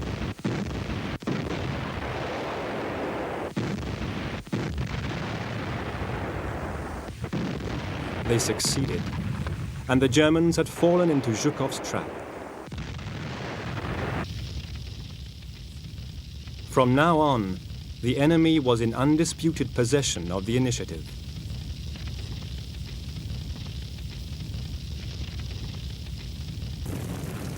Having enticed the Germans into total but disastrous commitment to their armored forces, the Red Army swiftly exploited their advantage. Even while the gargantuan tank struggle was still being bitterly contested, on the 12th of July, the Russians counterattacked towards Orel, which was itself a salient in German hands. The respectable army group center, reinforced by units from the 4th Panzer Army, which had broken off its attack on Kursk, attempted to check the advance. German Army Group Center was the implacable enemy of the Red Army. It had been its most implacable enemy since 1941, and it was still its most implacable enemy in 1944. Numerous attempts had been made by the Red Army and the High Command to destroy Army Group Center, and they couldn't. They tried and tried. Army Group Center held fast, absolutely and completely. Even at Stalingrad, by the way, very little is known about this. While Zhukov was actually organizing the counterattack at Stalingrad, he was also, by the way, on the 25th of November 1942, organizing an attack against Army Group Center. He was not distracted by Stalingrad, but he understood, as every Soviet commander did, that the enemy was Army Group Center, stationed right in the center of the Soviet-German front. Not only was it strategically important, it covered lines of communication, it covered important population centers, and above all, actually, it covered one thing the Russians desired above all, the shortest route to Germany and to Berlin. You couldn't go, well, you could go around, you could go down to it, but really the only way was to blast their way through and get on to the highway to Berlin. So Army Group Center was as an object of vital strategic importance for the Soviet High Command. But by now, the Eastern Front was not the only theatre of disaster for the German armies. On the 10th of July, Allied forces had invaded Sicily. By the 25th, Mussolini had been arrested and a provisional government set up in Italy. Fearing the defection of his Mediterranean ally, Hitler desperately needed to make troops available for the defense of the peninsula. On August 1st, he ordered an immediate withdrawal from the Oral salient. By the 5th of August, the provincial capitals of Orel and Belgorod had been liberated. Near Belgorod, the Germans attempted a counterattack with 60,000 troops and 18,000 Hitler Youth, who arrived at the front carrying flags with the ironic inscription, "The world belongs to us." The frenzied German counterstroke succeeded in pushing back the Red Army, but the Russian tide of resurgence was irresistible. After clawing their way forward for 10 days, the German advance was again flung backward towards the Dnieper. The Great Retreat was about to begin. The all-conquering German army, which had disdainfully swept aside the Russian border defenses only 2 years previously, was now struggling to maintain a presence in the field of battle. The panzer units, which had sliced the Red Army to pieces in a series of dazzling pincer movements, now flung themselves headlong at the Russians in the desperate hope of slowing their progress.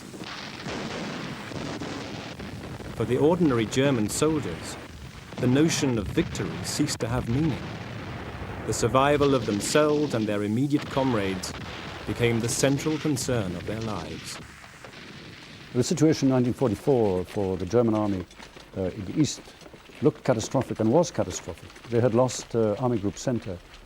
Army Group North was breaking up very rapidly. Army Group South was desperately trying to hold onto the remnants of Soviet territory in Ukraine. So it appeared that the German army was on the run, and in some respects that was true. The losses were very considerable. They had lost many, many hundreds of thousands of men. Their losses in armor were considerable. And I suppose, speaking objectively, one should argue that, yes, this was the end of the line, but it wasn't. First of all, the German commanders, as opposed to Hitler, decided that one way in which they had a fighting chance, more than a fighting chance, would be to adopt an elastic mobile defense. In other words, not take all these Russian blows on the chin directly, but move back.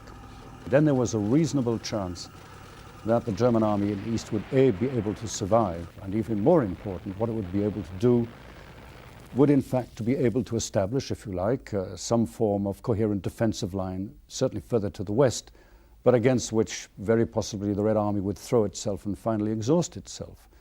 The problem was that Hitler kept giving the opposite orders. On the Russian side, the liberation of the cities and towns was proving a bittersweet experience. In Orel, the Soviet troops arrived to find half the town and all its bridges destroyed by the retreating Germans. Of the pre-war population of 114,000, only 30,000 haggard souls survived to greet their saviors. 25,000 had been sent as slaves to the labor camps of the Reich. 12,000 had been murdered by their German overlords, and thousands had died from disease and starvation. As the German forces began to move back, the partisan movement really exploded into life. Partisans taught demolition procedures, wireless operating, intelligence gathering, and how to forge and amend official German documentation. Soviet partisans really consisted of three elements. One, there was a well-organized but very small-scale organized underground movement. Key members of the Communist Party were assigned to stay behind and build up resistance groups, but that was very specialized. The second group were civilians who were forced out by German terrorist action. Their homes were burned, blown up, relatives shot, people killed, slave labor was portending, who took to their heels and hid as best they could and would perhaps organize.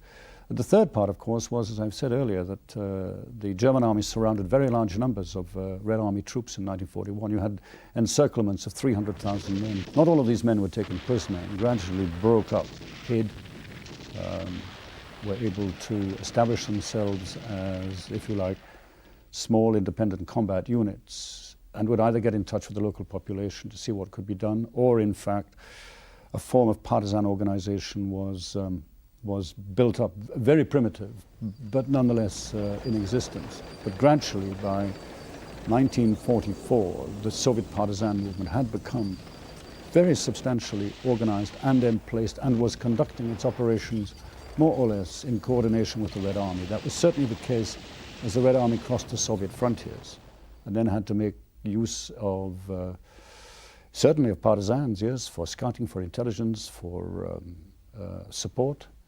So the partisan movements passed through those several stages, and by 1944 had become, I would say, it was an established, a very considerable feature of the Soviet war machine. Besides the damage they inflicted on German troops and their morale, the partisans offered hope and example to those still in the midst of Nazi tyranny. Zoya Kosmodemyanskaya, an 18-year-old member of the Moscow Komsomol, was caught setting fire to German stables in the village of Pestrievo. Although tortured, she revealed nothing about her comrades to the German interrogators. As she was led to the gallows with a placard around her neck describing her crime, she turned to her German captors and proclaimed defiantly, "You can't hang all 190 million of us."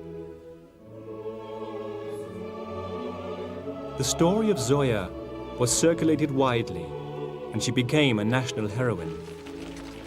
Zoya grew to be a symbol not only of partisan resistance, but the defiance of Russian womanhood in the face of the most terrible adversity. The necessities of the war in the East smashed through most of the remaining barriers to women's contribution to the Soviet war effort.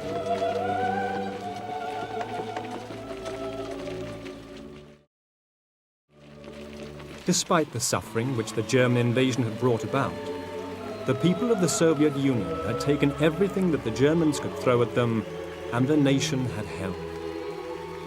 By now, the majority of the population were willing cogs in a gigantic war machine. Civilians and soldiers alike seemed to grasp a new awareness of their role in the bitter conflict which raged all around them.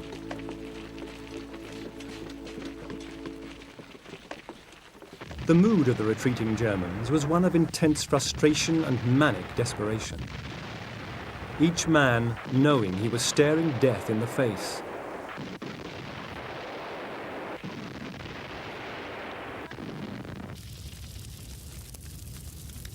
Their fury at certain death was unleashed towards civilians and soldiers alike. The Germans had been decisively defeated, but the war in the east was far from over. Even though a strategic withdrawal to the river Dnieper seemed the only possible option for the ragged German formations, Hitler initially stuck to his policy of holding territory to the last man. Von Tippelskirch, one of the German generals in the east, summed up the helpless rage of the field commanders forced to sacrifice men and material to a principle of no withdrawal, which had now been elevated to a moral necessity. A series of withdrawals by adequately large steps would have worn down the Russian strength, besides creating opportunities for counterstrokes when the German forces were numerous enough to make them effective. The root cause of the German defeat was the way her forces were wasted in fruitless efforts and, above all, fruitless resistance at the wrong time and place.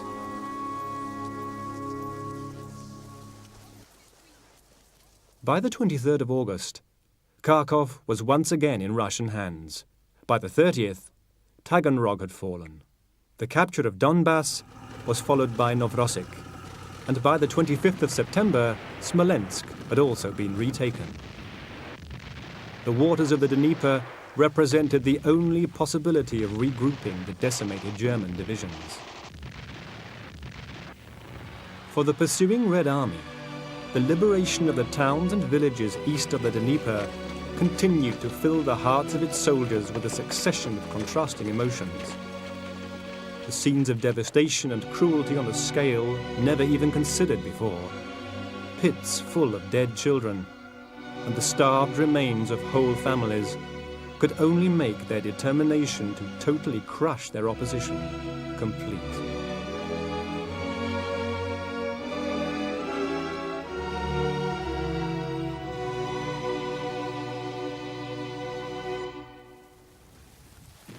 Even in retreat, the elite units of the German army, such as the Großdeutschland Division, managed to maintain something of their reputations by mounting a ferocious defense of the German rear.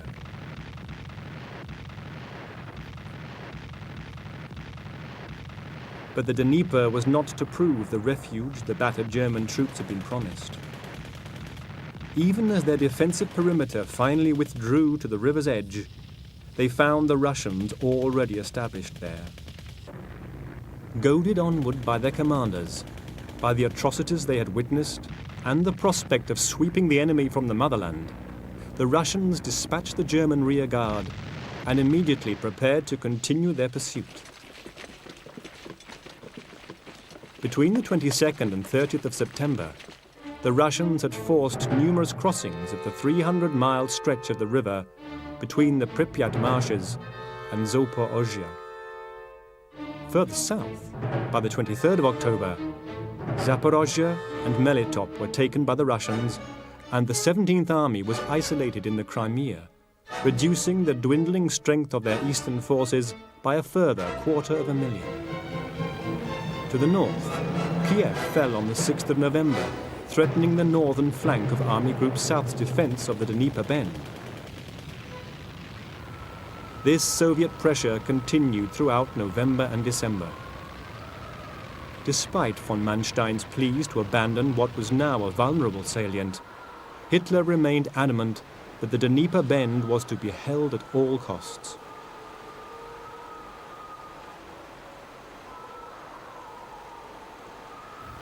By the new year of 1944, the line of German resistance from the Baltic to the Black Sea had either collapsed or was suffering such Russian pressure as to make it untenable.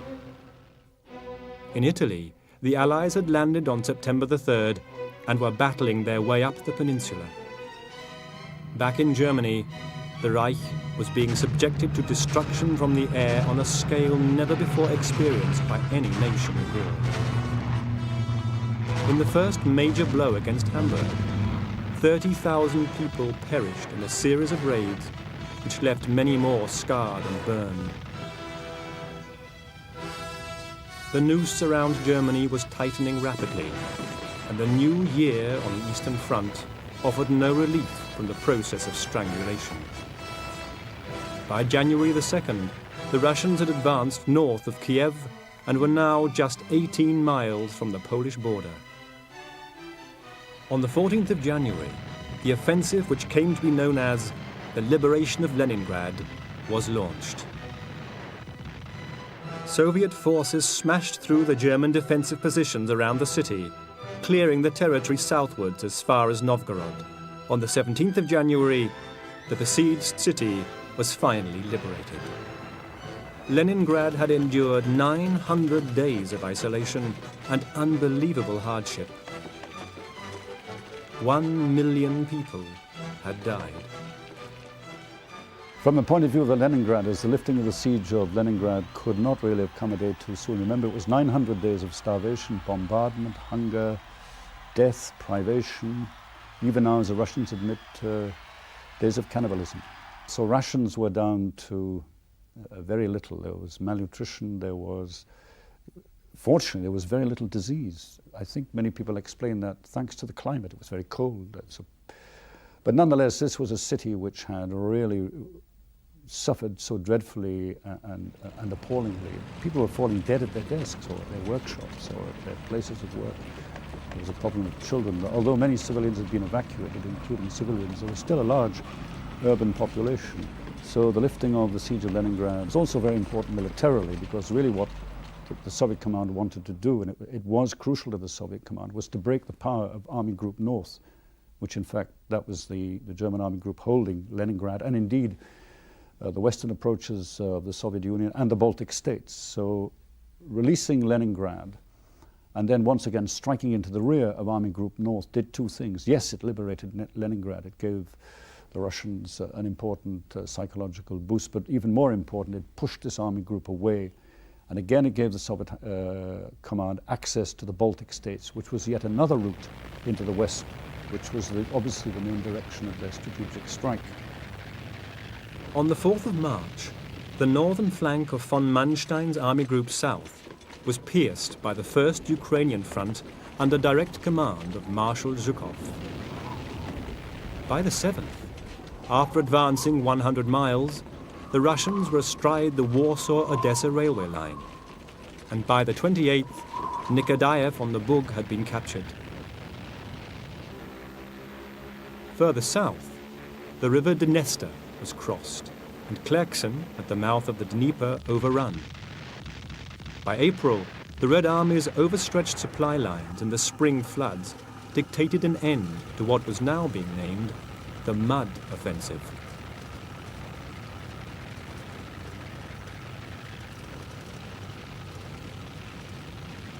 In the Crimea, however, the Russians continued to attack, and Sevastopol was taken on the 19th of May, bringing the northern shore of the Black Sea into Soviet hands once more.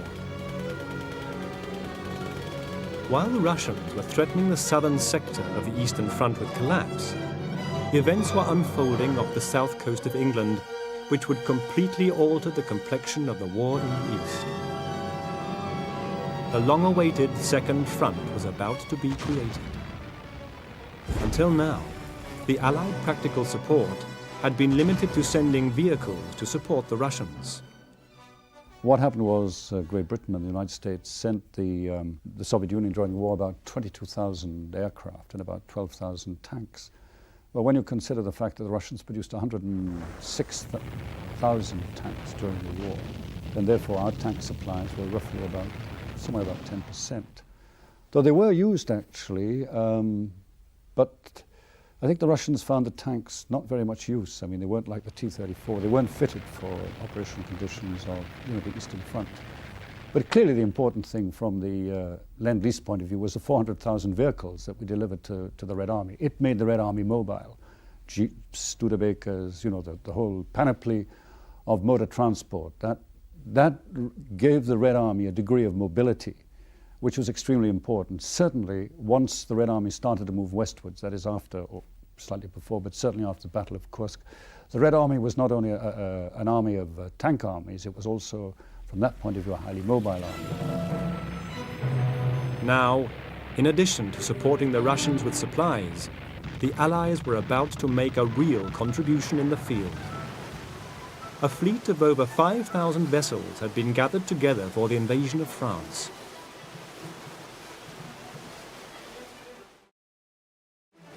(1,200 naval vessels were on hand to sweep for mines, bombarded the German coastal defences, and protect the invaders from airborne and naval assault. 4,000 ships, barges, tugs, and amphibious craft were available for the transportation of the 2 million men and their weapons, which were to be landed on the northern coast of France over a 2-month period. 2 Mulberry harbours, as large as medium-sized ports, were to be towed across the channel in sections and constructed close to the French shore.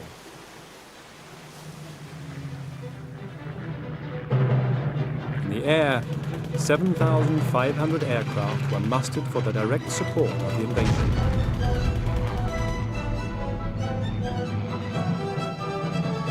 In the early hours of the morning of the 6th of June, the first Allied paratroopers were dropped behind the targeted beaches. At dawn, 5 landing parties approached these beaches from the sea.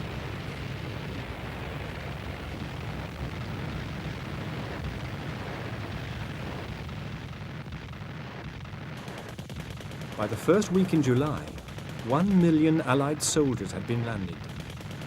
While the attention of the world focused on the D-Day landing and its aftermath, the Red Army launched a fresh offensive against Army Group Center in Belorussia. Stalin actually opened that attack on June the 22nd, 1944, which was the anniversary of the German invasion of Russia, by the way. The point was not lost on lots of soldiers and many civilians. So Army Group Center, say, was a formidable mass of infantry and of armored concentrations. Its extent was also very considerable. It covered both in the north and moving down to the south. As I say, it covered the key areas which the Russians wanted both for access and also for movement. And therefore it simply had to be destroyed. And this involved actually a Russian plan which was really quite complex. It meant, first of all, conducting what you might call a limited encirclement.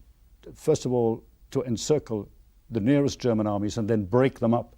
And the next stage was quite different, and that happened round about, well, it only took them about 10 days to do this, even less perhaps, and then to move out with mobile columns at high speed to conduct an even larger encirclement. And what the Russians did actually towards the end of June 1944 was to repeat, almost in the same place, the gigantic encirclement of German soldiers, which the German army had done to the Red Army in June and July of 1941. The destruction of Army Group Center moved at lightning speed. Most of the 3rd Panzer Army was destroyed within a few days. At the beginning of July 1944, 100,000 German troops were encircled at Minsk. Within the week, Army Group Center had been effectively destroyed. An incision 250 miles wide had been sliced in the German front, and German casualties were estimated at 300,000. The Russian army now had a clear pathway to East Prussia and the Baltic. The failure of the Germans to deal with the summer offensive was emerging as a disaster on such a scale that even the debacle of Stalingrad paled in comparison.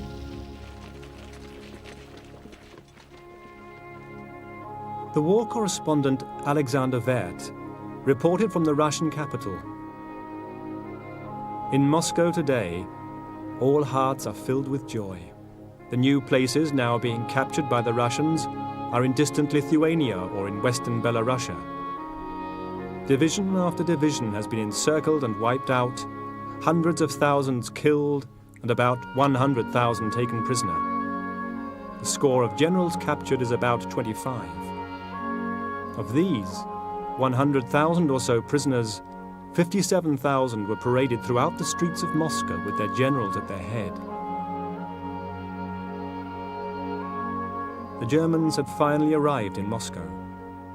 When the parade was over, Russian sanitation trucks disinfected the streets. By the middle of July, the Germans had been swept from Belorussia and the Russians held much of northeast Poland. As they drove northwards into Lithuania, Army Group North was threatened with encirclement. Army Group North was a very formidable force. It contained veteran, battle-tested soldiers who were an extremely hard nut to crack. And the fighting in the north, even after the liberation of Leningrad, was very severe and very intensive. And the Red Army made relatively slow progress coming up against opposition like that. It did finally begin to break into the Baltic states, bit by bit.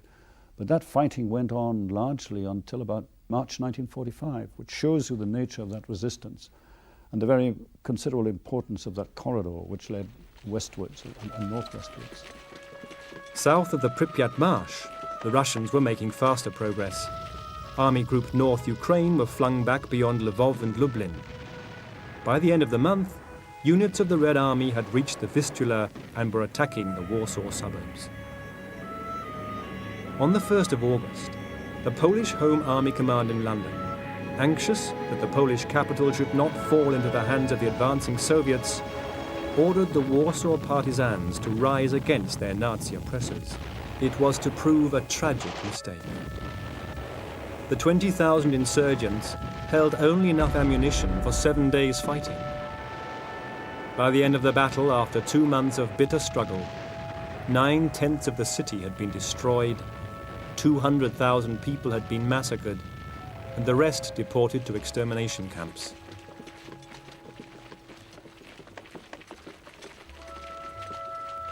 The SS had organized an orgy of savagery, sousing people with petrol and setting them alight, gassing them in the sewers, and subjecting them to a nightmare regime of torture and out-of-hand execution. During this period, the Red Army remained on the outskirts of the city. Stalin was accused of standing by while this barbarous campaign of reprisal wiped out any opposition to Russian domination of Poland. On the 20th of August, the Soviet army unexpectedly launched a huge offensive against Romania, which was a major issue for Hitler.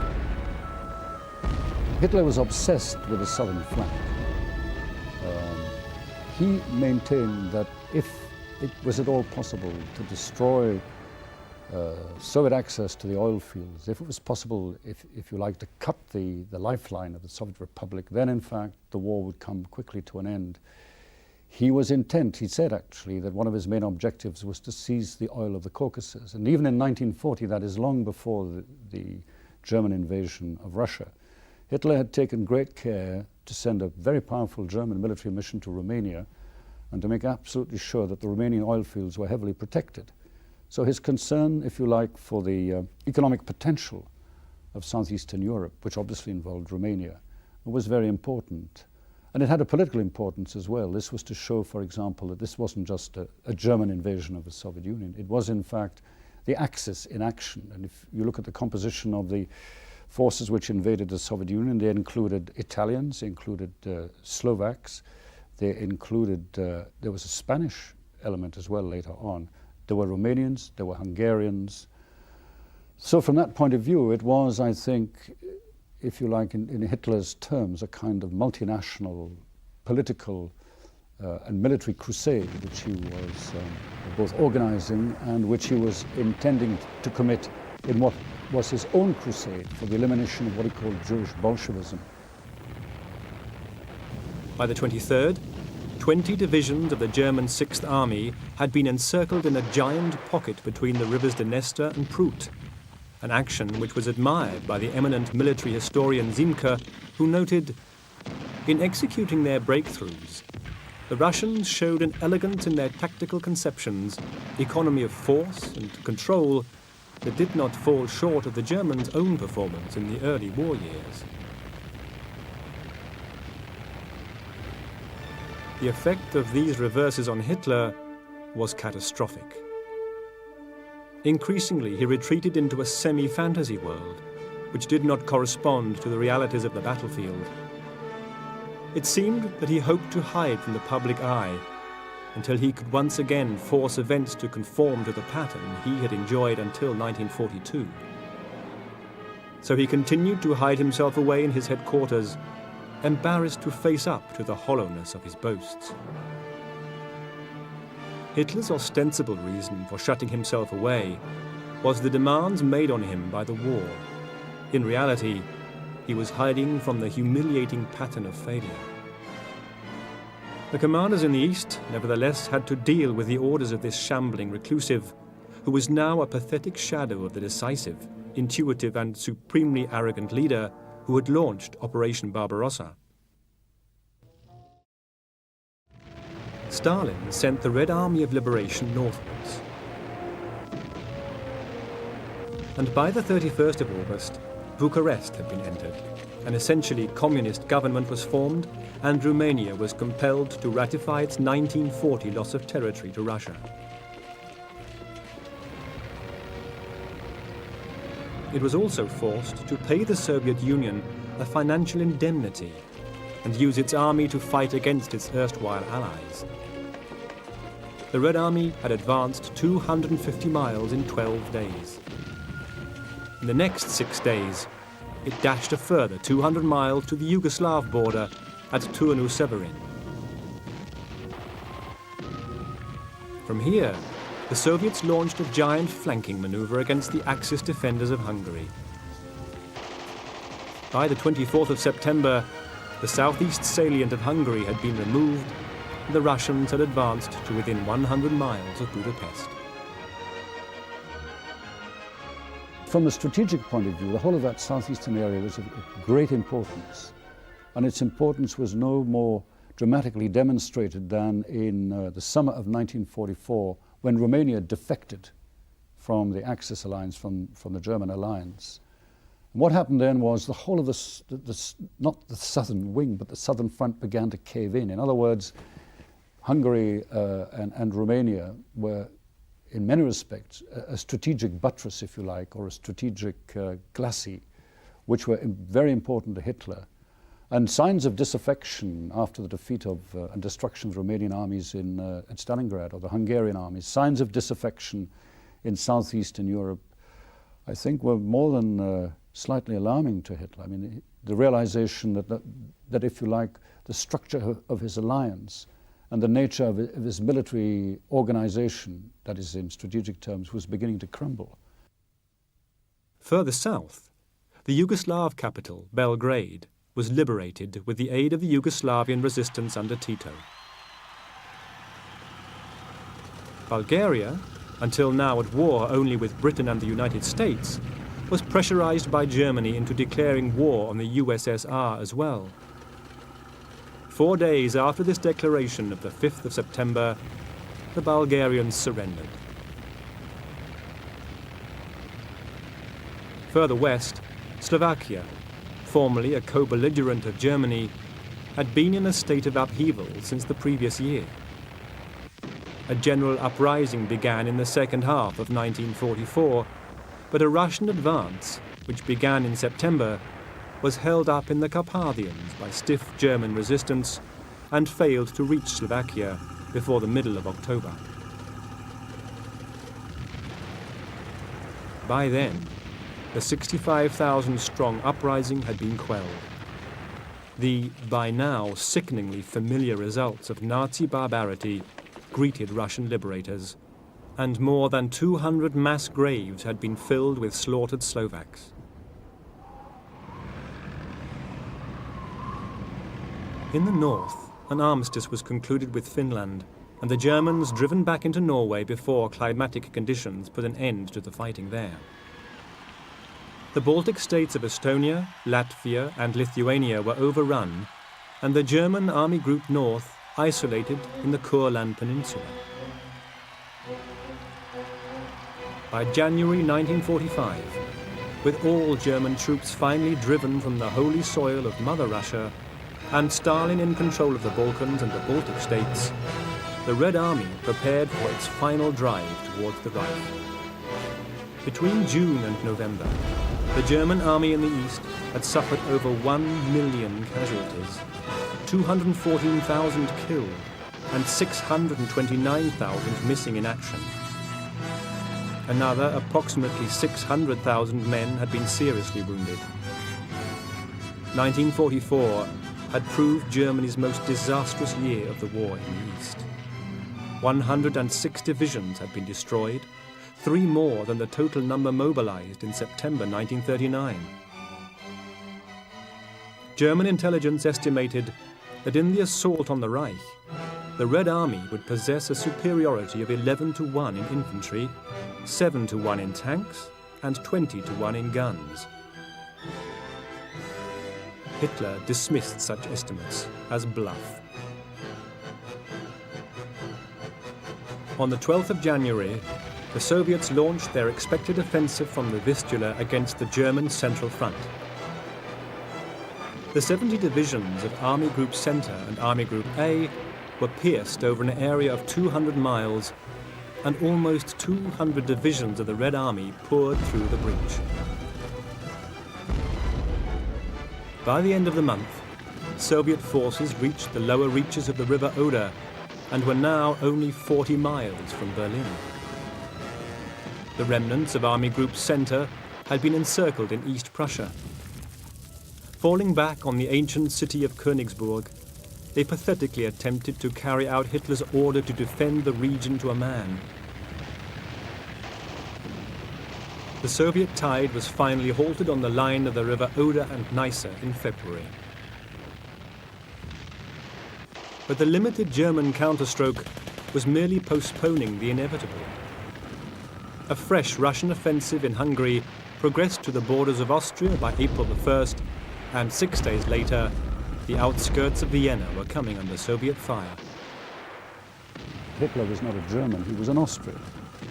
And this, if one looks at his attitudes and his predilections, his commitments, and, if you like, his emotional drive, it is towards, all right, southeastern Europe, to Hungary, Romania, and other areas. If you like, it's some kind of reflection, it's almost the shadow of the Habsburg Empire. Which was, of course, crucially strategically important. It was politically important, it was economically important, but also I think it had for Hitler this emotional attraction, this sense that if this entity or these entities broke up, if the Bolshevik hordes broke into this area, then indeed this was the final cataclysm and this spelled actual doom. To the north, on April the 16th, the final thrust towards Berlin was begun. On the first day of the assault alone, 42,000 artillery pieces and mortars fired 2,450 freight car loads of shells towards the German lines. Zhukov, excited at the prospect of being the first Soviet commander to reach Berlin, opened the attack, lighting the battlefield with searchlights to blind the enemy.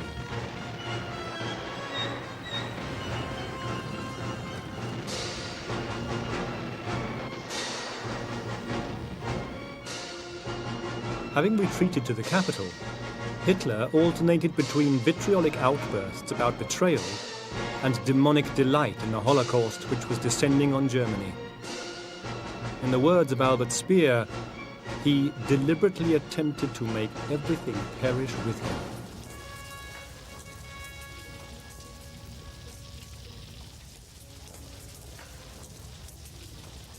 Army, state and economic leaders tried to mediate Hitler's destructiveness with varying degrees of success. By the 22nd of April, with Russian troops now fighting on the streets of the German capital, the insanity was about to end. But the street warfare in Berlin was bitter. The threat of a Bolshevik invasion had been hyped by the Nazi propaganda machine as the end of Germany and the German people.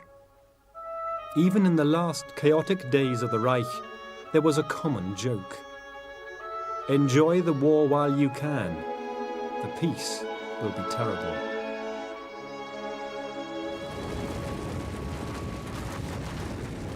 On the night of the 28th of April, with the Russian forces grinding ever closer to his headquarters, Hitler married his mistress, Eva Braun. After the wedding meal, he retired to write his last will and testament. He defiantly reaffirmed his belief in Lebensraum and indulged in one vitriolic attack on the Jewish race. On the afternoon of the 30th of April, having made his farewells, he poisoned his wife and his dog and shot himself. The Hitler's bodies were burned on a petrol-soaked pyre, to be joined the following night by Dr. and Frau Goebbels and their 6 children, which they had poisoned. On the same evening that Hitler committed suicide, Sergeants Yagorov and Kantaria planted the victory banner of the Soviet flag on the Reichstag at 22:50 hours. It symbolized the triumph of the Soviet Union over Nazi Germany.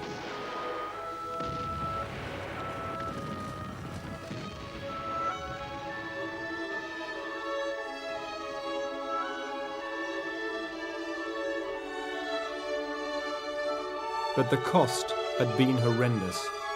By the 8th of May, when the German Act of Surrender was ratified at Russian headquarters in Berlin, 28 million Russians, 1 in 7 of the population, had died as a direct result of the war. They had died as soldiers, partisans, prisoners of war, slaves, or innocent civilians. They had met their end through bombs, bullets, hunger, torture, burning, and exposure. Less than 5% of the young people aged between 17 and 21 had survived. For each of the 1,418 days of the war, almost 19,000 Russian people had perished.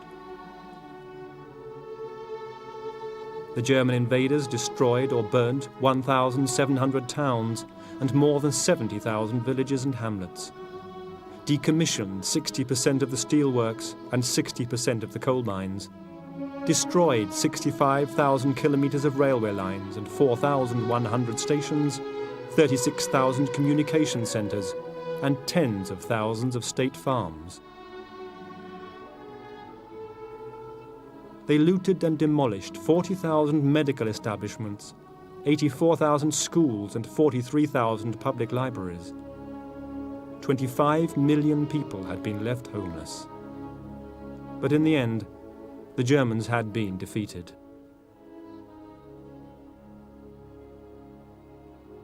Throughout Western Europe, Germans from the SS, the army, and the civilian administration were put on trial for offences committed during the Nazi occupation. However, the number punished and the severity of their sentences was astonishingly limited given the massive scale of the crimes against humanity which had occurred. Even though the Russian government had the right to hold its own trials under Article 10 of the Four-Power Ordinance, none took place. Stalin was far more concerned about taking vengeance on traitors to the Soviet Union.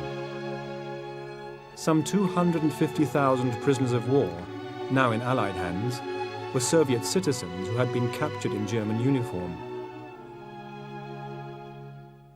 Under agreements affirmed at the Yalta Conference in 1945, those accused of treason or desertion were to be returned to their native countries for judgment.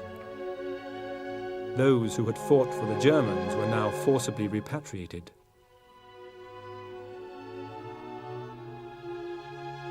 Some took the only escape route open to them and committed suicide. The Soviet authorities regarded these traitors as human scum and treated them with a barbarity which reflected their hatred.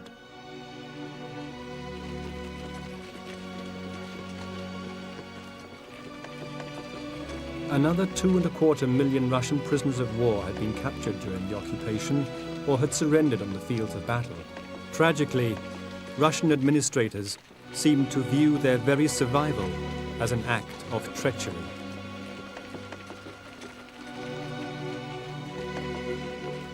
Many who had lived through years of gruesome warfare and the savage, inhuman degradation of the German work camps were now to spend the remainder of their time in the penal colonies of their own motherland.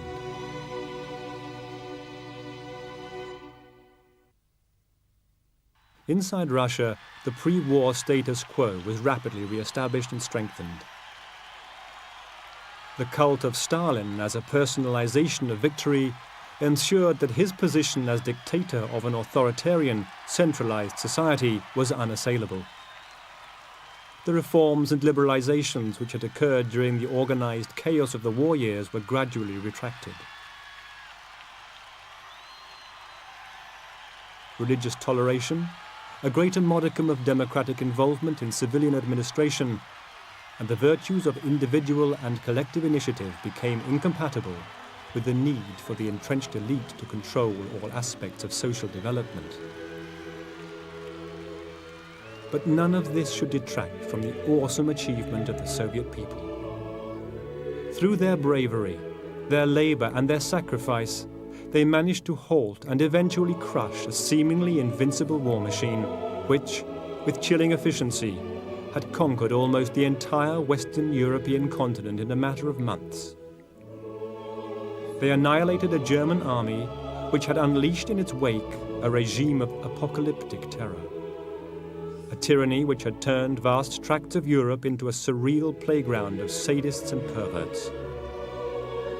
The victory of the Soviet people may not have ensured an era of justice and democratic ideals, but rid the world of the cancerous malignancy of National Socialism, which had for long periods threatened to engulf it.